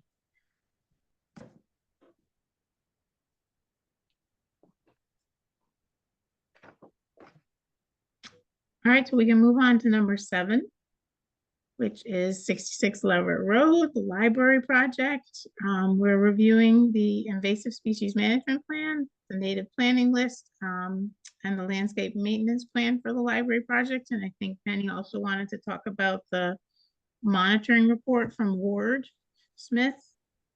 So lots to talk about, and Bob's not here. Yeah, we've been very busy. As I think the commission knows, the commission requested 3 special conditions be taken care of before construction can begin, and we're anticipating starting construction this summer. So we have been trying to get all of our ducks in order. So the invasive species plan is on the docket for tonight. The landscaping long-term maintenance plan is on the docket for tonight, and we've completed the trash plan. To try and speed things along, I'd like to recommend that we start with the invasive species plan because there's some timeliness to that, and we also have a consultant here prepared to describe his plan. And I'd also particularly like to talk about Ward's plan tonight, because if we're going to seed or plant, we need to do that soon. And if the commission is okay with it, we could defer the landscaping long-term maintenance plan to a later meeting, because I see you still have a couple of public hearings and meetings tonight. Does Yeah, that sound- yeah, does that's that- fine. I think that's fine with me. Is that okay with you, Jan? Um, how would you like to proceed? Would you like to hear from our consultant on the invasive species plan? Yeah, that would be great. A nice summary of it. That'd be great. Okay, so I see Um, Brian Colleran is here. He was hired to prepare the plan and can describe it to you tonight. Okay, great. And yeah, for the record, Brian Colleran, Ecological Land Management, LLC, out of currently Newbury, Mass. And yeah, so the gist of the plan is that basically the site is in pretty good shape except along the road. Generally speaking, my view of things out there is that, you know, the three sides, the south, the east, and the west, can be handled primarily through sort of environmental outreach and library public events, right? There's ways to let that be a volunteer-led effort along those corners. On the front of the property alongside the road, where the big wetland meadow is, that's where we've got another story where it gets really dense, and we've got knotweed, which is a tricky plant.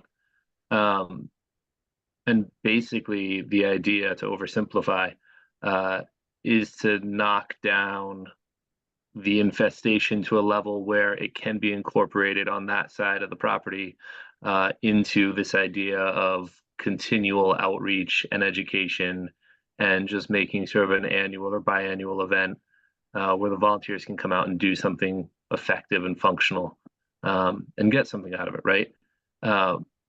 But from my perspective, at least, the current situation with the roses and the bittersweet, you know, if I were a volunteer, I wouldn't come back. You know, if you asked me to help with that.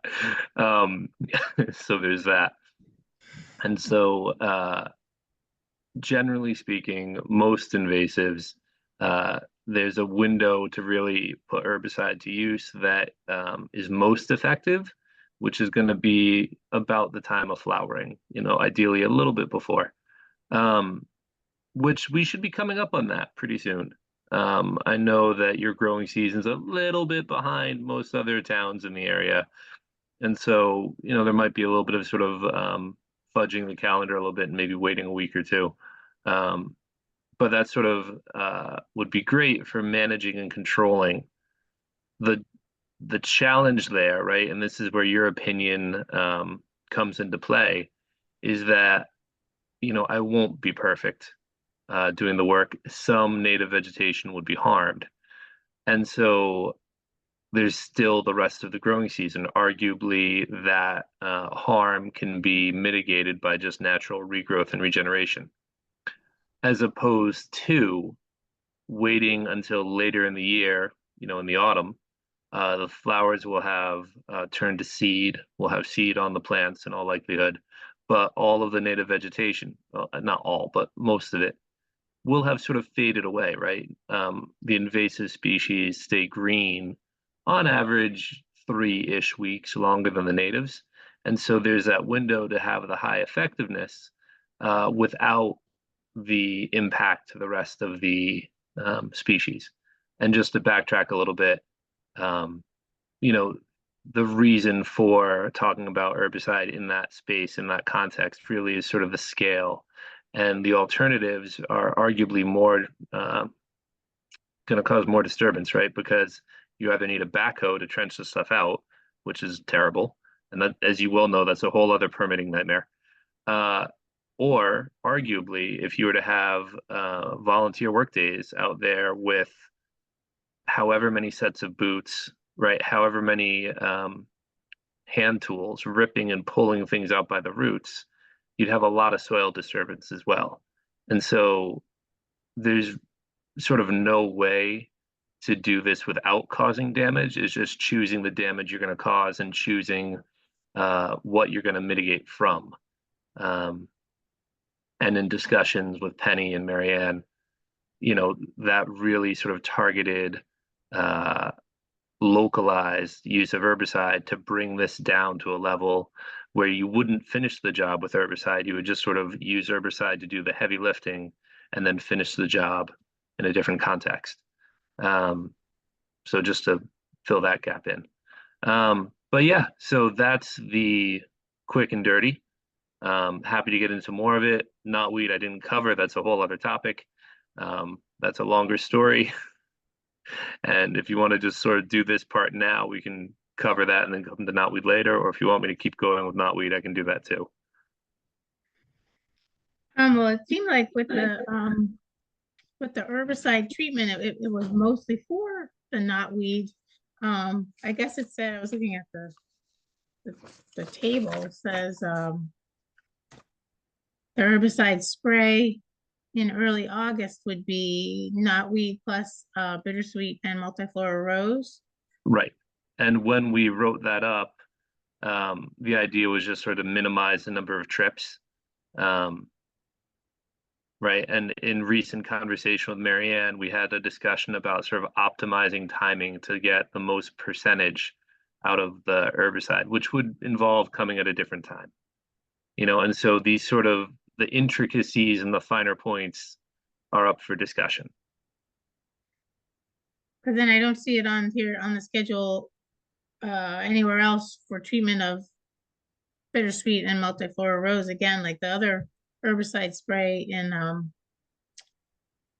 Right. late October is just the knotweed. So Right. yeah. The non-knotweed flora is sort of envisioned as a one time should be enough. Okay. When that one time is, though, has sort of different pros and cons, right? And sort of the most effective time to do it would be now-ish, in the next 2-3 weeks. The cheapest time when we would have one trip would be to do it in that August trip when we're coming for the knotweed anyway. The percentages would be lower, potentially, but we'd still effectively be doing the job at a level that would accomplish the goal. The quote unquote now and the August, you'd have some impact to the other native flora. If you do it sort of now-ish, the native flora would have more room to recover. If we do it later on, maybe less so. And then if we were, if this body were very concerned with protecting the native flora on site, then we would maybe bump it further into the fall, which the risk there would be that we might not get, let me rephrase that, the berries might be fully formed and contribute to next year's seed bank, as opposed to the summer treatments, which should take care of that problem. We wouldn't have a contribution to next year's seed bank. Okay, no, I think the approach is great, and obviously you're the expert and 100% trust. My actual question would be if you really think doing it once is gonna get that multiflora rose.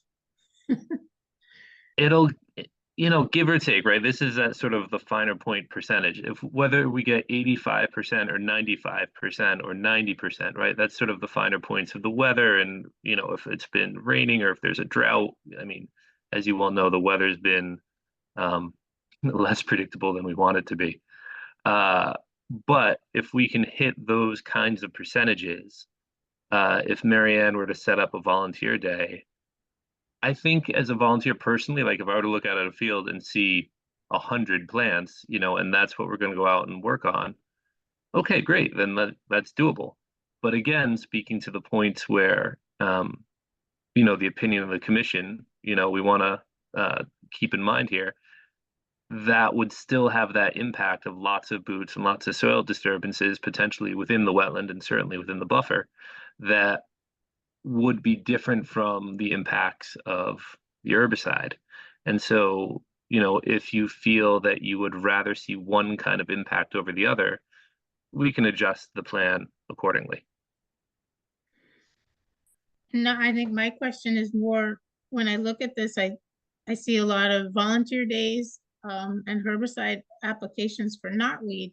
But all I see is one herbicide treatment for bittersweet and multiflora rose, like one Right. day.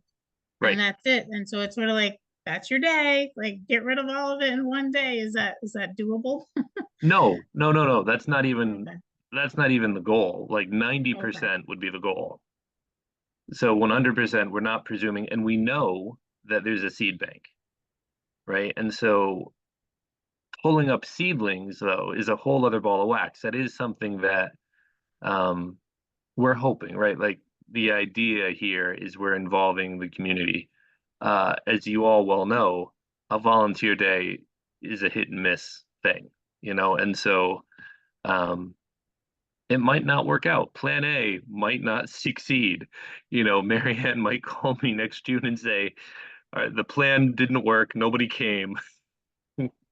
We need you to come back out again. That could happen. Absolutely. But it is plan A for the moment.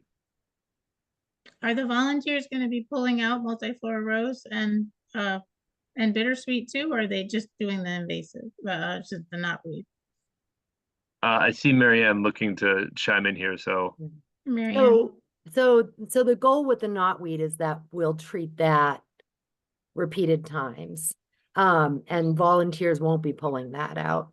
So, and the goal with the bittersweet and the multiflora rose is that Brian will treat it once at a time that he considers to be the most effective time, and the sort of the best time environmentally. And then after that, volunteers, right now it's too far gone to have it be a volunteer endeavor. And, you know, it wouldn't be possible to do that by hand now. It would just be a disaster. So he'll treat it, and then it will be part of that sort of annual work day where we go in and we pull out what survived. Okay, so that, sorry, I just looking at the table, like for June 2026, it still says volunteer work day, and then the only thing listed is knotweed. That's why I was confused. But it sounds Okay. like when they come back next June, they'd be pulling out other stuff too that's dead because it was Right. Right. Okay. Right.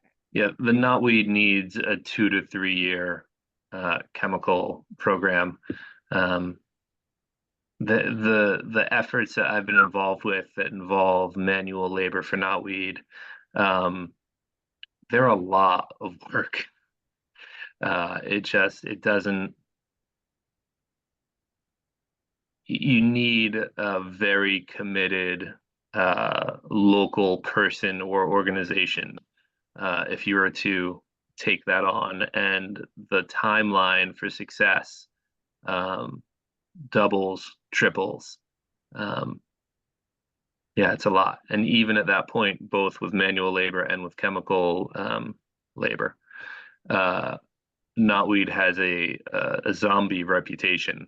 And so it can be a year, 2, 3 years later. And so sort of Marianne I will be wagging my finger at her regularly, right, to just maintain her vigilance.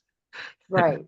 Right. And you then know, and the keep an hope- eye on it. Right. And the hope is that it, you know, like Brian will do the initial 3 or 4 treatments, and then it will be at a point where the highway department might be able to do the final treatments. Right. We can hand off the and, responsibility. And then it could be gone. I mean, it's surprising. It isn't surprising actually, when you consider that it's knotweed, but it's, you know, it was a tiny little patch last year, and now it's, you know, a bigger patch. I mean, when you compare Terrible. it to knotweed in other places, it's still a small patch, but you know, by next year, it doesn't double in size, you know, it grows exponentially. So So it's in a place that I think would be hard to manage any other way, right on the road with that stone wall beside it. So, so Brian would start the process and get it to where it's a much smaller amount, and then we keep an eye on it. And then depending on, the success, either he continues treating it for several years or the highway department gets involved when it's just a little bit. So. Sounds good. Yeah, the knotweed attack here sounds great. I was just concerned, I guess, about the other invasives that they were. Right. And the hope with that is that by treating it once, it gets it to a point where it's manageable by hand.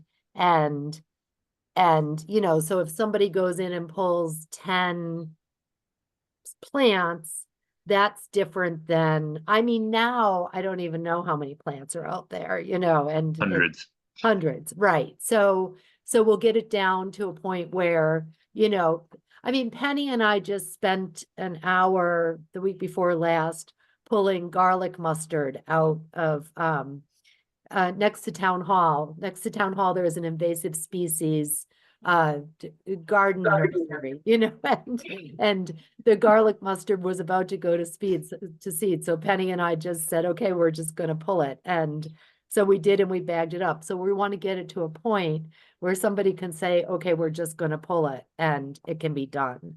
So. Sounds good. Watch out for the poison ivy. I have right, there isn't any there. I'm me, sorry. I think poison ivy is the worst thing in the entire world. But I haven't seen any there. I have a patch of bittersweet here at my house, and there's poison ivy mixed in, and so I'm smothering the poison ivy so that I can then get to the bittersweet. So anyway. Good. Yeah. So then just on the same topic, I know you mentioned there was some burning bush and barberry, and I was wondering what was going to happen with those too. So that will be a thing where we'll have a volunteer work day, and we'll just go around and, Penny or somebody who knows will say, that's a barberry, that should come out.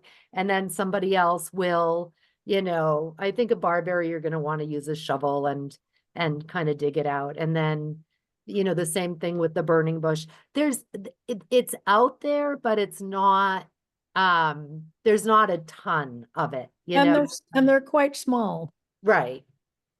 They're easy to just get the roots and get them out. Yes. Yeah, they are. Yeah. So again, we would continue to monitor over probably forever.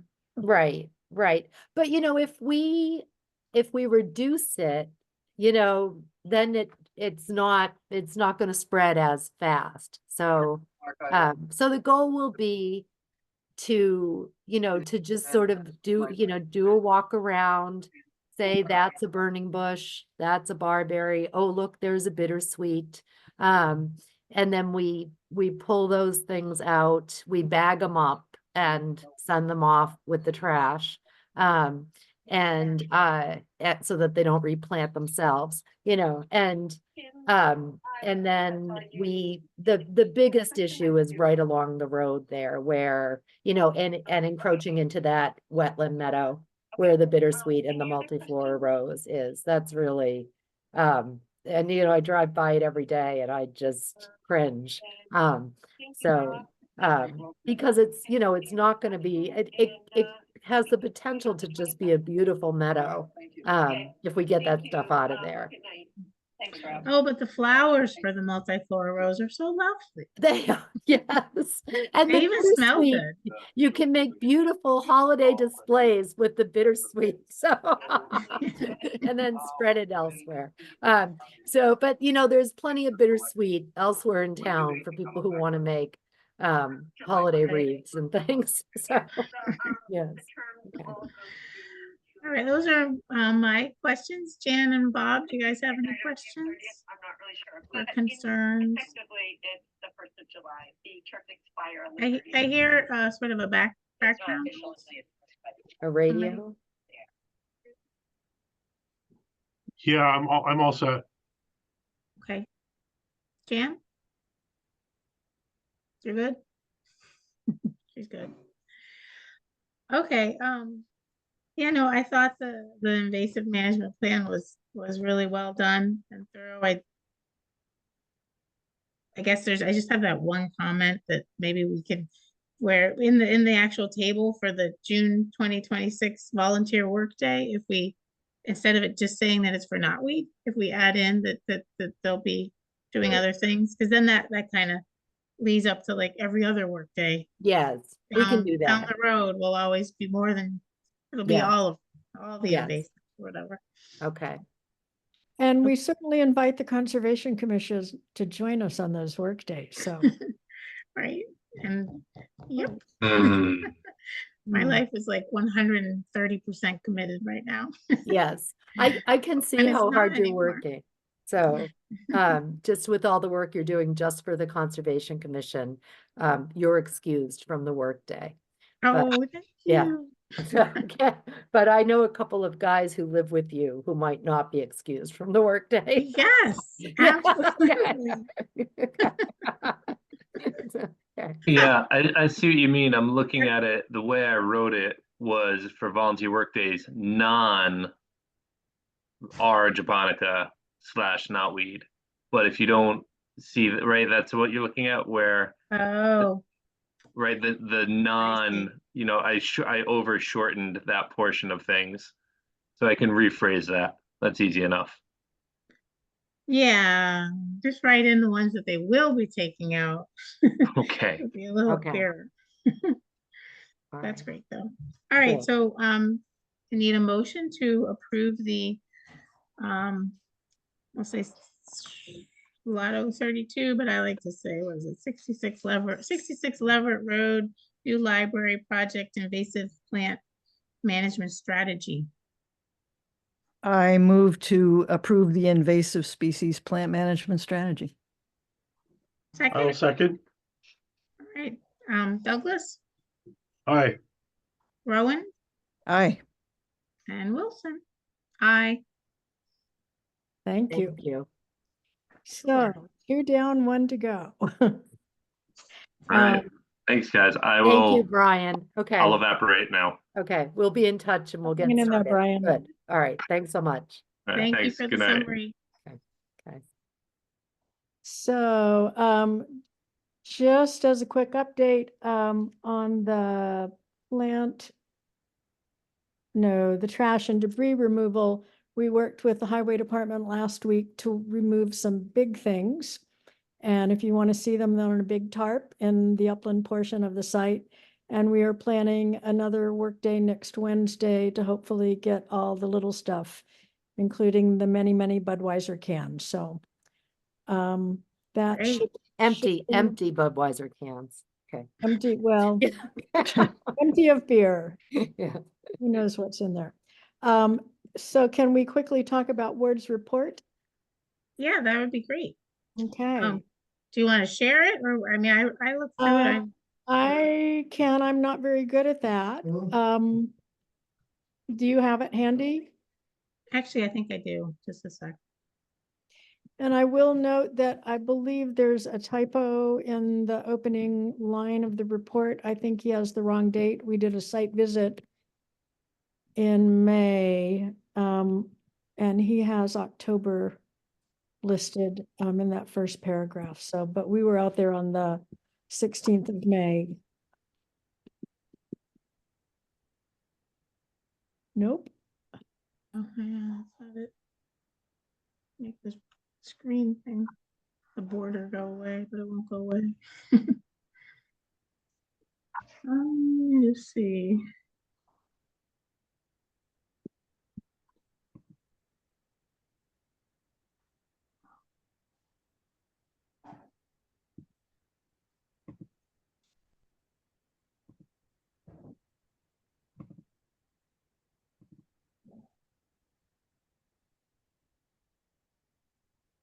Ah, Too many no. things? Phew. Okay, good. Here it is. Can you guys see it? Not yet. Oh, I see it. Let me try again.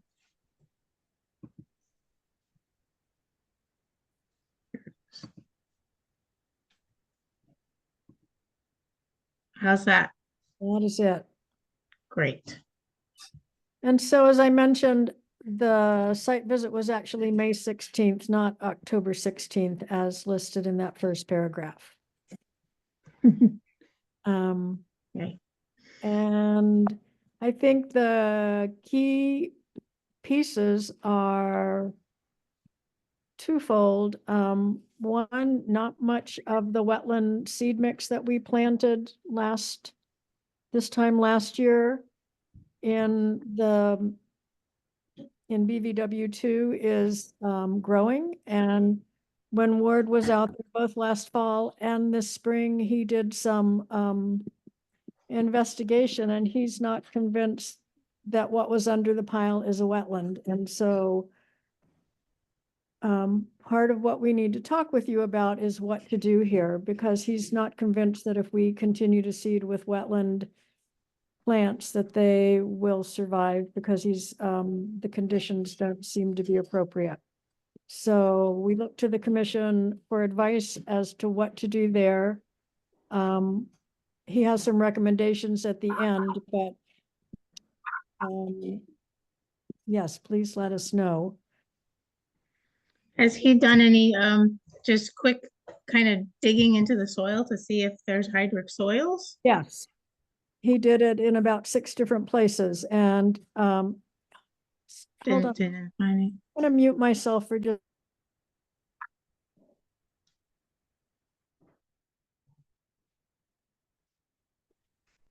Sorry, we got things going on in the kitchen here. He did. I think he has some pictures included in there further down of what he found in a description. I mean, he describes there's some wetland vegetation there, but most of the area is fairly, well, he describes it as sparsely vegetated. And all of the trees and shrubs we planted are alive. So I believe these are, the next section talks about the hydrology there.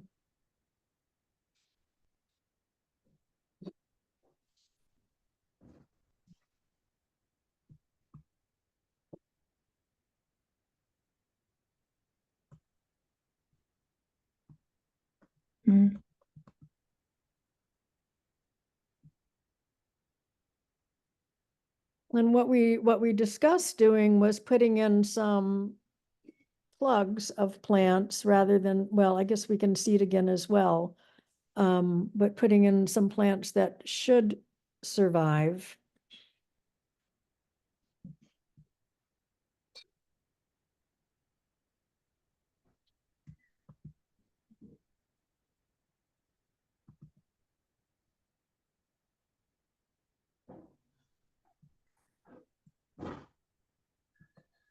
Is that it?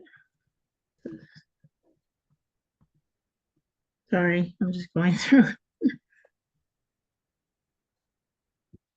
And now what you're looking at now is BVW3, where it is very clearly a wetland. Yeah.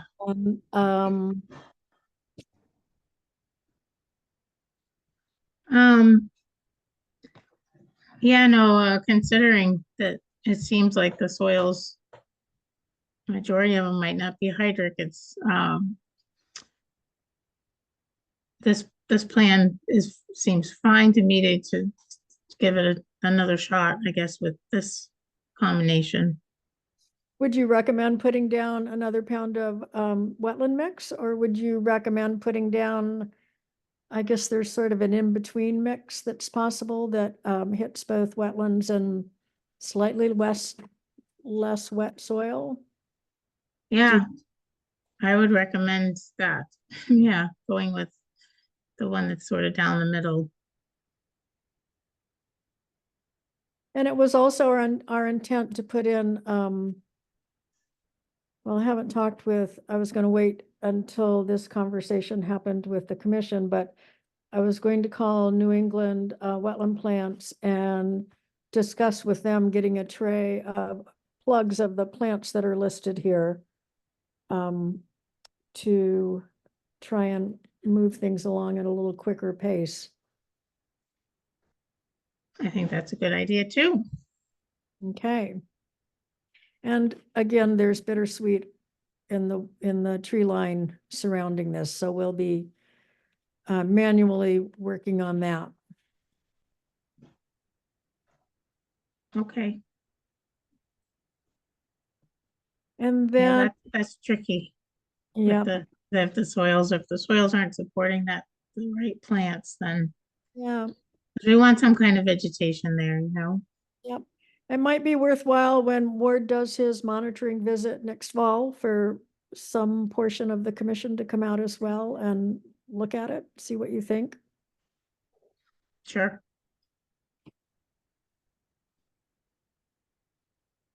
And then and then he states in his paragraph that you have up here right now that he is concerned about holding it to the performance standards for a BVW, since it does not appear to be wetland. And so you need to consider what you want to do about that. Yeah, I think like you said, that we'll do this planting that he's recommending, and then the commission should certainly look at it again when he comes out in the fall. Is that when he's coming again in the fall? And if again, there's real concern, real issues, then we can definitely talk as a commission about not, sticking to the 75% native plant species. Wetland But, plant species. I mean, yeah, native wetland plant species. At that point, I guess, seems like a good idea. Okay. Oops.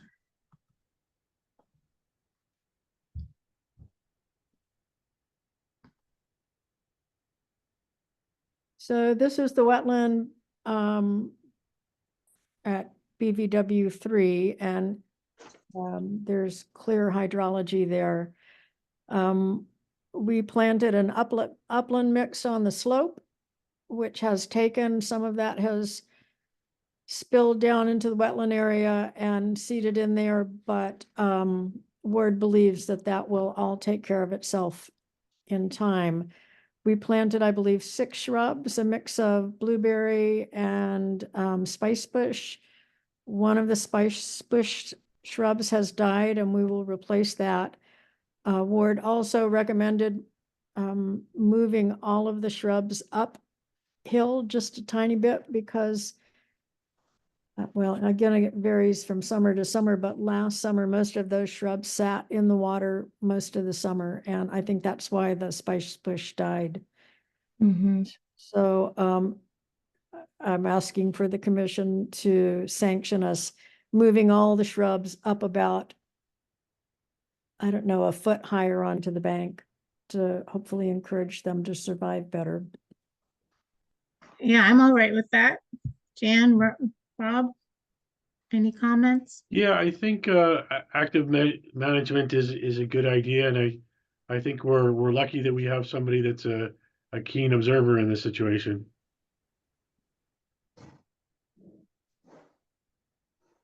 And then I believe for BVW 3, the restoration area Ward also recommended reseeding that with wet mix. But as I think back to, April Dorowski prepared the plan for the restoration, and it was her observation when she initially viewed the site that where the water is here, that it was devoid of plants. And so we did not seed that area. And we did not, it was a pretty abrupt transition because there's a slope there between the upland and the wetland. And again, we look to you as to how you want to handle that. I mean, my one thought also with sort of previously and sort of seeing what happens this year is we've had some really wet years, like, looking at this makes me think, that, last year we had just unbelievable amounts of rain, and that both this area and I know BVW too, it's more a question of the hydric soils themselves, but just giving it another season to sort of see what happens makes sense to me. Do you recommend reseeding there? Well, yeah, so this area was saturated enough that you didn't seed it, or you did seed it? We did not put, I'm pretty sure we did not seed this with wetland mix. We seeded a sort of, I can't remember the name of the mix. I'd have to go look again. On the bank and on the upland that had been disturbed when the exploration work was done to find that final point for the wetland. And so I'm in the picture here on the right. There's a wetland, and then you can see up where you can see the flags, that there are some pink flags. That is the limit of the wetland, and there's a little bit of vegetation that is moved to the right, which is in the wetland, but the bank is well stabilized. It was not the intent to seed the wetland itself. Okay, well, yeah, then that's fine. If that was not the intent, then we shouldn't be seeding it. And also if it stays sort of that saturated in a year where there's not constant rain. It is drier right now. I was out there last week, and it is, there's not that much water there now, but it is still very damp. Yeah. Okay, well, yeah, if that's sort of not the intent to be in the actual wetland, then let's not seed it. Okay. Okay, so that's the gist of it. I think he has had a summary paragraph at the end.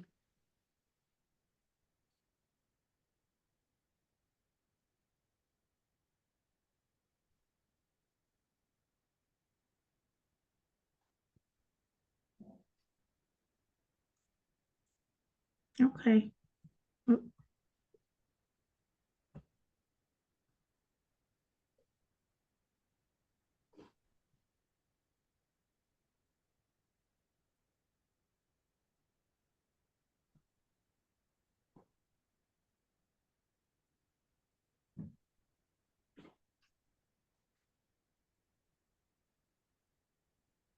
Great.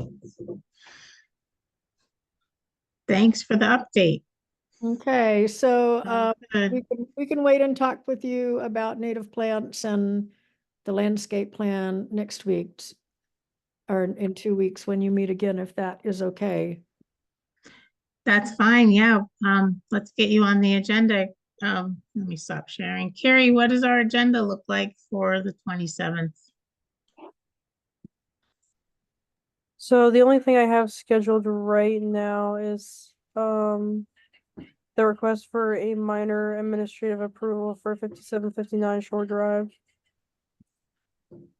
And then did we set a time for the administrative approval for the Ames Pond, or did we need to do anything next meeting for that? No, we approved it tonight. Okay. I didn't know if we had They're to done. review anything, but Yeah, so sorry, what time did you say the 5759 that was at approval is? 7:15. 7:15. So we can put 66 Lever Road on for 7:30? Yep. Does that work for you, Mary Ann and Penny? It's good for me. Great. Thumbs up from Mary Ann. All right, well, thank you for coming and sharing these great plans with us. It all looks really good. We know how Thank conscientious you're all going to be, and it's your library. Well, it's our library, and Right, it's we our want it to be nice. So, and like we, the lands around our homes are nice. We want to take care of it in the same way. So, yes. Right. Okay. So the commission We'll likely be receiving a building permit application within the next month, just as a heads up. Oh, okay, great. Yes, That's so the town voted to award a contract to a contractor last night. last So, night. yeah, Oh, yeah, yay. so, yeah, so now there's just a bunch of administrative stuff that has to happen, so, and one of the things will be that the contractor will be getting the building permit, so, and Okay. the Concom usually signs off on those. What contractor is it? General Dynamics, and they're out of Clinton, Mass.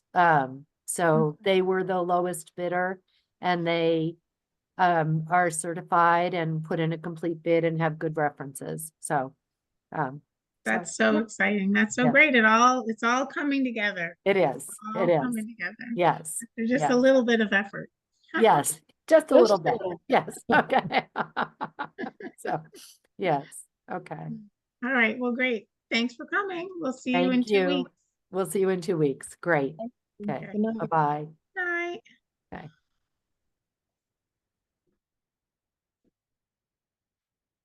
All right.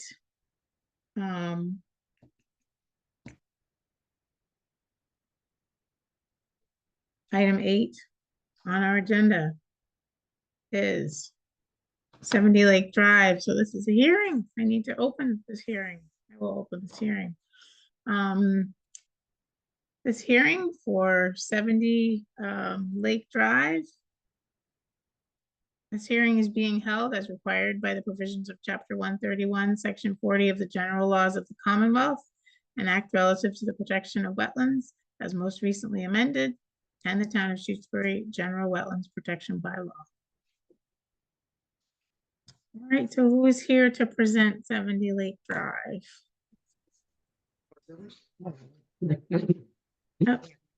Oh, Mark, you're either muted or sort of like coming in. Is it better if I get closer to the screen? Yep, that is better. Okay. And before you start,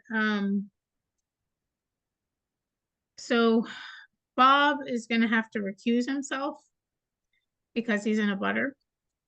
And Scott didn't make it to the meeting tonight, which means in the end, we're not gonna have a quorum to vote on to close the hearing or anything. But I guess my thought on that is that you can certainly go ahead and present your project, and we can have Scott watch the recording.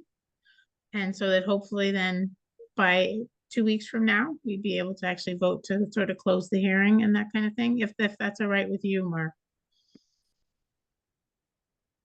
That's fine. That's fine. Okay. Carrie, you have your hand up? Yeah, I believe we also have to wait for the comments back from the National Heritage submission as well. Oh, we don't have that. I know we got a DEP number, right? Yes, it is 036, oh sorry, 0306. Okay. And so we haven't heard from Natural Heritage yet. We have heard from Natural Heritage. We have? Or we have? I received an email, which I believe I forwarded it off, and I can resend it, but they basically say that it's fine. It's good to go. Okay, I haven't didn't seen see that, that. so yeah, they'll need to be forwarded, please. Sure. Thank you. You're welcome. And sorry, also one more thing is, I know we discussed it when you handed in the application, but we'd still need the bylaw fee for the application. I couldn't give him an exact number because I wasn't sure which category it fell under. And if I remember correctly, I believe it fell under the category 1. I don't know if you had a chance to look at that, Beth. I meant to like discuss that with you earlier, but So what category did Mark submit it under, or are we still questioning? yeah, just because I wanted to make sure I got that, just because this is the first time using the new master fee schedule for the NOI fee for the bylaw. Like the one for the actual submission in itself he did, but when he had submitted his application, it was right after the commission had voted it in the master fee schedule. So he was the first one to submit an application that would be applicable for it. And it's category 1, right? Because it's a Single. petition. That's what I was thinking. I just wasn't sure. I didn't want to have him Yeah, submit until I yeah. was Yeah, I think it falls under category 1. okay. Okay. So all right. what is the fee? Do we know what the fee is going to be? If it's category 1, I believe it's 50. Okay, good. Right, and that's just the local fee. And you Yep. also have to pay the state fee that you split between the state and the town. He did that. I got that part. Okay, cool. Great. So this is go ahead. $50 in addition to the $62. Yes, Okay, that's good. Not a problem. okay. So Mark, please go ahead and present, and like I said, we just can't do any of the voting tonight, but we will have Scott watch the recording and everything for next meeting, so you don't have to completely repeat everything. Okay. Can I share my screen to show you the current existing plan and proposed plan? Yes, definitely. Does he have capability, Carrie? It says he does, yes. Okay. So multiple. Did that do it? No. Okay. Carrie, maybe you could help me out here. How to share my screen? I see. So you would have. Hold on. I think I got it. How's that? No. Okay. So if you go to the screen of the Zoom meeting right now, Yeah. where you can see everyone, Yep. at the bottom center, it should have a green share screen. Yeah, there you go. Okay, good. All right, so here our goal here is as we're getting older and we want to make the house handicap accessible. Currently there's no 36-inch doors in the house that you can really use to get into the place. And so our proposal is to add a mudroom or enclose part of this deck here, and to add a mudroom with a 36-inch door, and to raise the deck level up to the existing level of the house. So once you're in the mudroom, you're in the house effectively. So right now, this is the existing house here. This is a deck with stairways going down to a Goshen stone patio. And actually the Goshen stone patio is all along underneath here.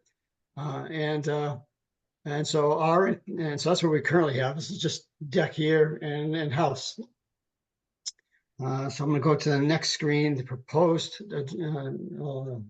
changes. So our proposal is to expand this deck here and this deck here, so that it goes out to a 10-foot area. So we'll have like a 10 by 10 kind of mudroom. We're going to remove the stairs since we really don't need them. And so basically we're just going to, expand this deck area and this deck area. We're going to use to support the structure, we're going to use the existing pilings, concrete pilings that are underneath the stairs, but that's not enough to do the whole structure. So we're proposing to add 4 helical piles, which will be drilled into the ground. So 1 around here, 3 on this side, and 1 on this side. And then you rebuild the deck at the height of the existing floorway of the house. That's about it in a nutshell. I mean, so the deck, the mudroom and deck will be this will be turned into a porch area, and this will be the mudroom area with a continuous roof line along here. So we're not going to do any real digging. We're going to use existing structure concrete for support plus the helical piles. Any water that comes off the roof here will go onto the existing Goshen stone patio as it currently does, which is effectively a dry well because it's a foot of gravel with Goshen stone on top of it. the water that comes off this side goes into an existing dry well. And so that's pretty much all taken care of there. I think that's kind of it in a nutshell. Questions? The only thing I could think of is how are you gonna sort of get equipment down there to do that kind of stuff? It's gonna. Well, assuming- it depends upon the size of the equipment they're bringing in. There are walk behind helical pile drillers, which will fit through the fence, which there's a fence up in this area. And then there's if it's a bigger vehicle, like a Bobcat kind of thing, they can drive down here and drive literally around and drive up to here. So as long as it's a wheeled vehicle, not a tracked vehicle, it shouldn't do any disturbances. And even if it was tracked, it's real all established grass, and that's very mature and easy to get through. Okay. And I see you have a silt fence Yeah, well, proposed. we'll silt fence, although I don't think there's going to be really much disturbance of the soil that's going to do any that's necessary, but it's easy to put in and doesn't hurt, doesn't do any damage to put one in. Great. Did you see Mark Stinson's comments? No, what did he say? One is just has file number 2860174, which must have been previous work that you did at your house from 2002, received a certificate of compliance. I'm sure that has, but like we could check. That would be registered with the in Franklin County, and so it's easy enough to check on. I can look. What kind of work was that in 2002? 2002 wasn't. Yeah, I got no idea. I can look it up. Yeah, I just We haven't. I know what that was. I bet I know it. We put a septic system in 2002, so I bet that's what that was. Okay, yeah, I will look that up, or have Carrie look it up. The other comment he has is just, he's saying that your chapter 91 license has expired. Oh, okay, I wasn't Was it- aware of that. What? I wasn't aware that it expired. He says it was issued in 2005 and it's only valid for 10 years. Improved under would likely be required. So then he just says applicant needs to contact the waterways program. So maybe when you come back to our next meeting, you could just let us know, like if you could reach out to them and just find out sort of the status of that, and then you could let us know at the next meeting. Yep, absolutely. Yeah, that's pretty straightforward to renew that, I think. Yeah, My second go around, so it's not a big deal. right. Yeah, so that's it for Mark's comments. Does the commission have any other comments?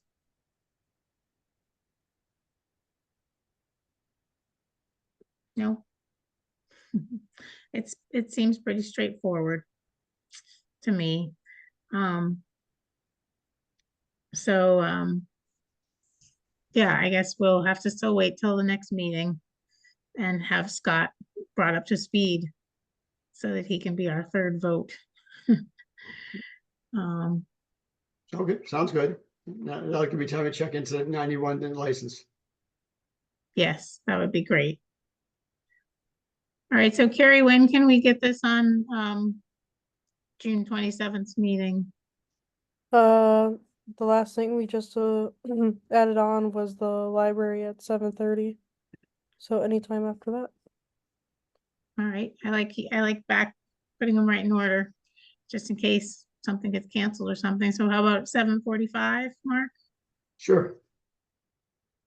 Okay, great. That sounds good. Well, we look forward to seeing you in the next 2 weeks. Thanks for presenting. You're welcome. Thank you. And I'll stop sharing now. Yes, that'd be great. Great. That all worked. All right, thank you.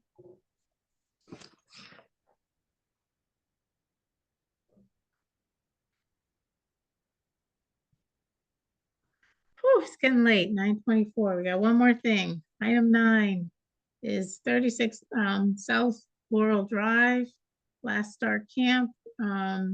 This is a request for determination. Who would like to present this project? And sorry for can the do that. delay. That's okay. Can everybody hear me all right? Yeah. Yep. Hi, Dave. Hi. David Cameron, Fleetwood Environmental Solutions LLC, 84 Russell Street in Hadley. And I'm here on behalf of Last Star Camp LLC, represented by Linda and Chad Gribko. And they recently purchased a single family residence at 36 South Laurel Drive, which is right next to Lake Wyola.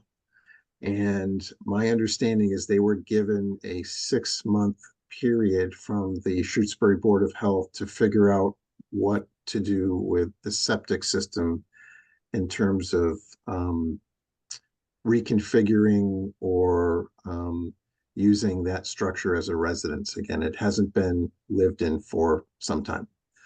So what we're seeking from the commission is a negative determination that confirms the exemption for minor activities in the buffer zone for exploratory borings related to the type of exploratory work related to figuring out how septic systems are upgraded. And it appears that the commission's bylaw regulations recognize the same exemption at section 3.2.3 of the bylaw regulations. The Gribcos have been in contact with a number of potential firms who do civil and sanitary engineering work to figure this out for them. They don't have a specific plan in place, but we're simply just coming in front of the commission so that the commission can understand what's needed in order to comply with this deadline with the Board of Health, and recognize that some kind of exploratory work will need to be done on the property, and a portion of the property is within the 100-foot buffer zone of a BVW that is to the south of the property. Okay, do you have a site plan by any chance? I will try to share my screen. It's a pretty simple site plan. Why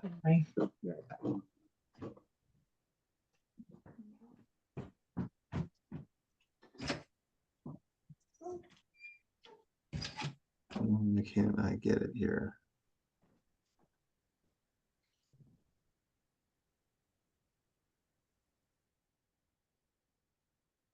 Bear with me. I have the site plan open. Why can't I pull it up?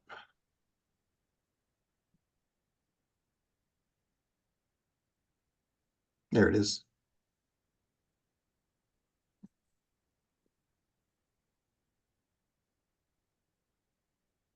Okay. Can everybody see that? Okay, so here's Lake Wyola to the west. And it's actually 36 South Laurel Drive is where the existing structure is, but the parcel just to the north that's labeled South Laurel Drive is also owned by Last Star Camp LLC. And the buffer zone is one of her buffer zones are represented by this tannish line that kind of diagonally goes through the property. So anywhere within that lot or the adjacent lot is where exploratory work might need to be done. Again, we don't know exactly what's going to be required. There are trees on the property, and if you want, I could share. Actually, I should back up. Has the commission done a site visit?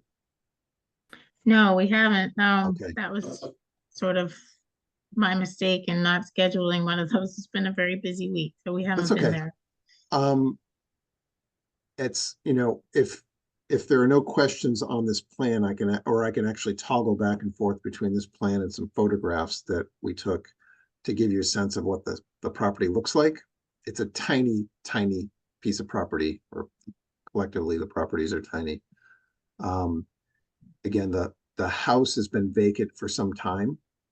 And it looks like it was based on GIS. It was built in 1976. It was a camp that was built in 1976. And there was a clearing around the camp when it was constructed.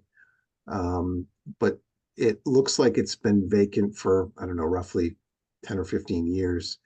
And so a lot of the saplings, and they're mostly eastern hemlock saplings that have grown around the perimeter of the structure, are now about, probably an average of 6 or 7 inches in diameter and maybe 20 feet tall.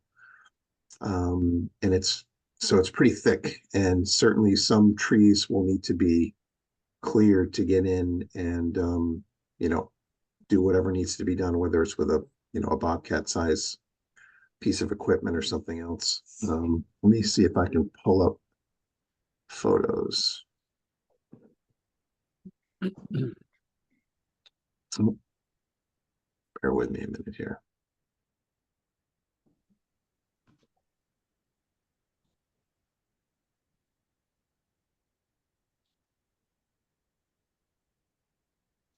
Here we go. So those 3 yellow dots were the boring locations?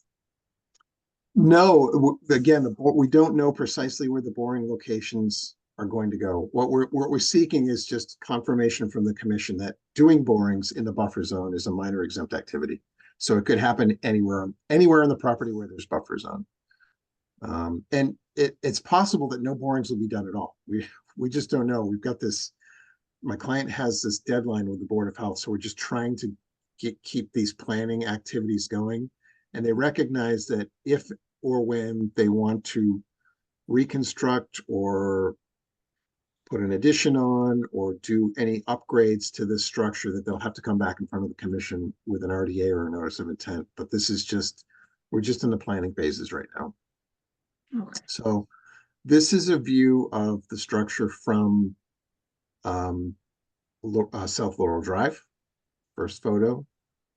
This is the BVW that's down gradient of the property to the south, and that discharges to Lake Waioa. These are the hemlock trees directly behind the house.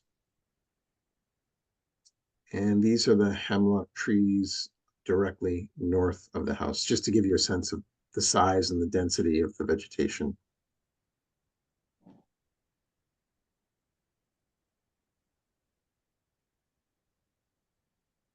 What's the size of the lot? Chad, do you know offhand? I mean, I could pull it up. It's in the RDA. 841, Dave, 841, where the house is 60 feet wide by 100 feet deep. So 60 feet north and south, 100 feet east and west. And the additional lot, A50, that is beside it is 40 feet wide by 80 feet deep. So A50 increases the lot size by almost 50%, well, 40%, almost 40%. Yep, that is consistent with what I actually put in the narrative of the RDA. So collectively, the two properties are 0.2 of an acre. The larger one is 0.13, and the one to the north is 0.07. All right, at this point, considering what the application is about, I'm satisfied. I don't know, Jan and Bob, are you guys have any more questions? Yeah, I think could. it's okay. Oh, go ahead, Bob. I concur it is exempt under the bylaw and the Wetlands Protection Act, and I was curious about one thing. It talks about different mitigation members or activity, but it doesn't talk about reseeding the disturbed area. Yeah, I think for mitigation measures, we proposed surrounding any test pits with straw wattles or just covering any exposed soils with tarps, depending how large the area is. The areas might actually be quite small.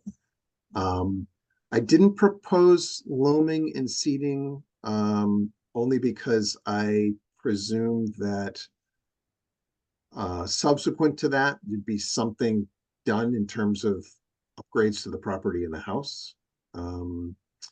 Certainly, you know, there would be a commitment there to make sure there's no migration of sediments down gradient into the wetland.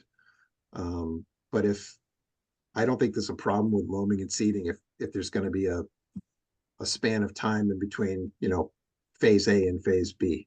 I don't think that's a problem. I think we could do that. Yeah, it could just be seeded. So I guess I would add that as a condition. Yep, that can be a That's condition. fine. All right, so I think we're looking for a motion to issue a determination. Oh, Tom, Seifert, oh, public comment. Is there any public comment? Tom? Hi, good evening. Thanks so much. Yeah, I just wanted to make sure it was a public hearing. If I had a question or two, is that okay? Yes. Please? Yep. Thanks. Yeah, it's a really special little property. I live right next to it. So I congratulate them on being able to do something with it beyond just let it sit unlived in. I just had a procedural question, and it's probably because I've been on the planning board for a little while that it's on my radar. And I just don't know the answer at all. So how does it work with an RDA for two different properties? Because 36 South Laurel Drive is technically a different property from A51. And would it be procedurally better or necessary or not, or would it be appropriate for a condition or not that the properties be combined at any point? We often in the planning board see just routine A&R combined property requests where it's essentially enlarging a lot, much as in this case. And it's an approval not required step, but it assures that it's one property that's on the radar, that's on the, on the plate going forward. And because the septic system might end up straddling the two properties, for example, and that probably wouldn't be the case. At that point, it probably would have to be in advance one property. So I just didn't know if anybody had the answer about how to address that aspect. And I did want to point out that that map is not accurate. And I think it's labeled as such. I don't know how critical it is, but I wondered if there would ever be a more accurate detailing of where the buffer zone is relative to the house and the property lines. If you look at the map shared with us, the house appears to be on the property line, but it really isn't. And that map source, I think I know what it is, even as a disclaimer that this is not actually a map to be referred to as a surveying map or anything. So those are my two questions, please, about whether combining the lots is something to be talked about, and at some point whether there'll be a more accurate map, please. So we can ask the applicant, are there any plans to combine the lots? I'll answer the second question first because that's easier. So the answer is yes, there will be professional surveyed AutoCAD plans prepared for any subsequent work on the property. And the applicants are already in touch with a couple of different firms to, and they'll end up retaining one of them to do that. I noticed the same thing, that it looks like the house is right on top of the property line, and that can't possibly be correct. So I agree. I didn't sweat it too much because all we're seeking is just confirmation that the activities, wherever they are on those properties, are exempt. So I don't think it really matters. As far as the lots being combined, I don't have an answer to that question for any subsequent project, but I know that I recently did a peer review for a big project in Revere, where it was for an ANRAD, abbreviated Notice of Resource Area Delineation, and that the study area for that ANRAD was actually 6 different parcels, and it was all submitted under a single ANRAD.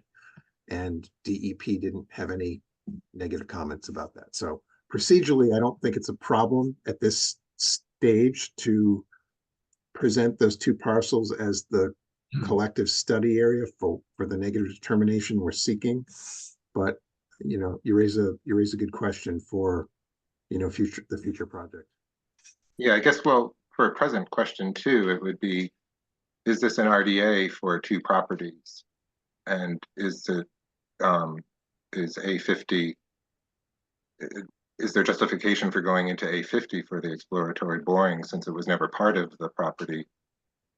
That is the cause for the exploratory boring. The answer to that question is we don't know.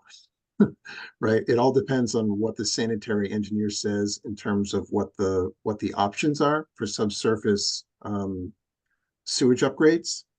And given the real estate that the house is on is so tiny, I just assumed that it's quite possible that they may need to look at that adjacent parcel too. And since it's all under collective ownership, it seemed to make sense to include that in the study area for the RDA. Yeah, I totally agree. I just think it's more of a risk without having it owned together as one property, combined as such. And to answer your question, we do have an engineering firm that we're looking to retain to explore all of those things. We're still in the early stages, so we can't speak to it right now, but it is something that we're considering as we go down the line. There are implications one direction or another, so yeah, that's not going to be determined tonight. right. I just don't know if it's an engineering question as much as a definitional question of like, what is the property? And it's a kind of a zoning or planning question in the way I'm looking at it a little more than the obvious engineering question of it may well be a necessary piece of land to use. But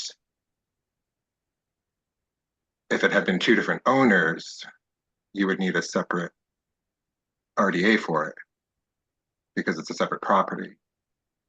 I don't know how having the same owner negates that aspect because the property would have been bought, and they were bought at very different points in time. Property A41, which is 36 South Laurel, was bought as itself, as defined and measured. So I just am asking whether it's important to consider that fact and whether combining them first might be more legitimate or submitting two RDAs might be legitimate or whether there's precedent, but it sounds as though I heard that there's some assumption and not knowing happening, and maybe a legal consultant would know this question more than an engineering one. I don't think if it were two separate owners that would actually change anything other than the fact that if one applicant was proposing to do something on two properties, written permission would need to be granted by the other property owner. That's how I've seen it done in practice in the past with no problems. Yeah, it just feels as though it's remaining a question, and if we could have it answered, I think it would serve everyone's best interests. I mean, I really want that to go forward. Please understand that.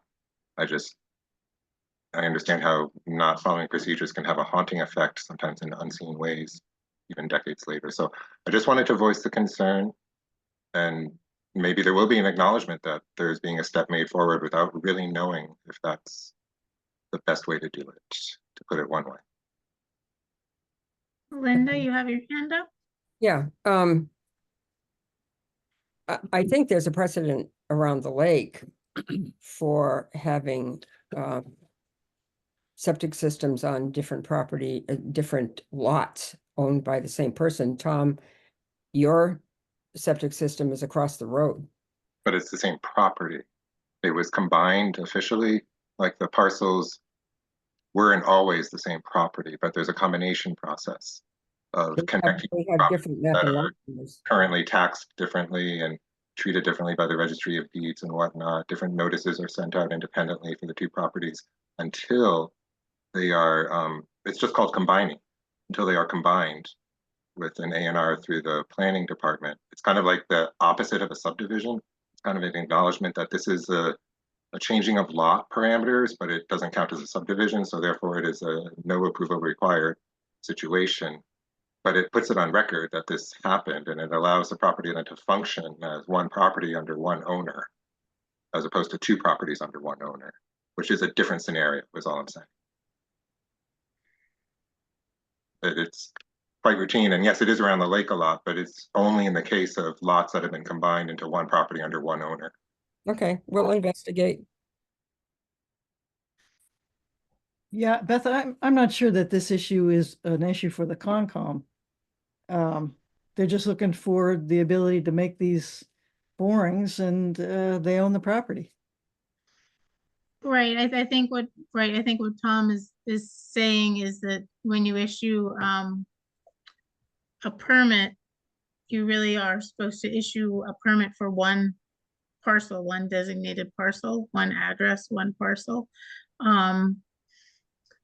But because of what the question is, my thought really would be, and we'll see what people think about this, is that if we were to tonight issue a determination that yes, this type of work is exempt under the the Wetlands Protection Act and our town regulations, and we just issued that for one of the two lots, that then there's just a general assumption that then it would also apply obviously to the other lot in terms of moving forward with the project.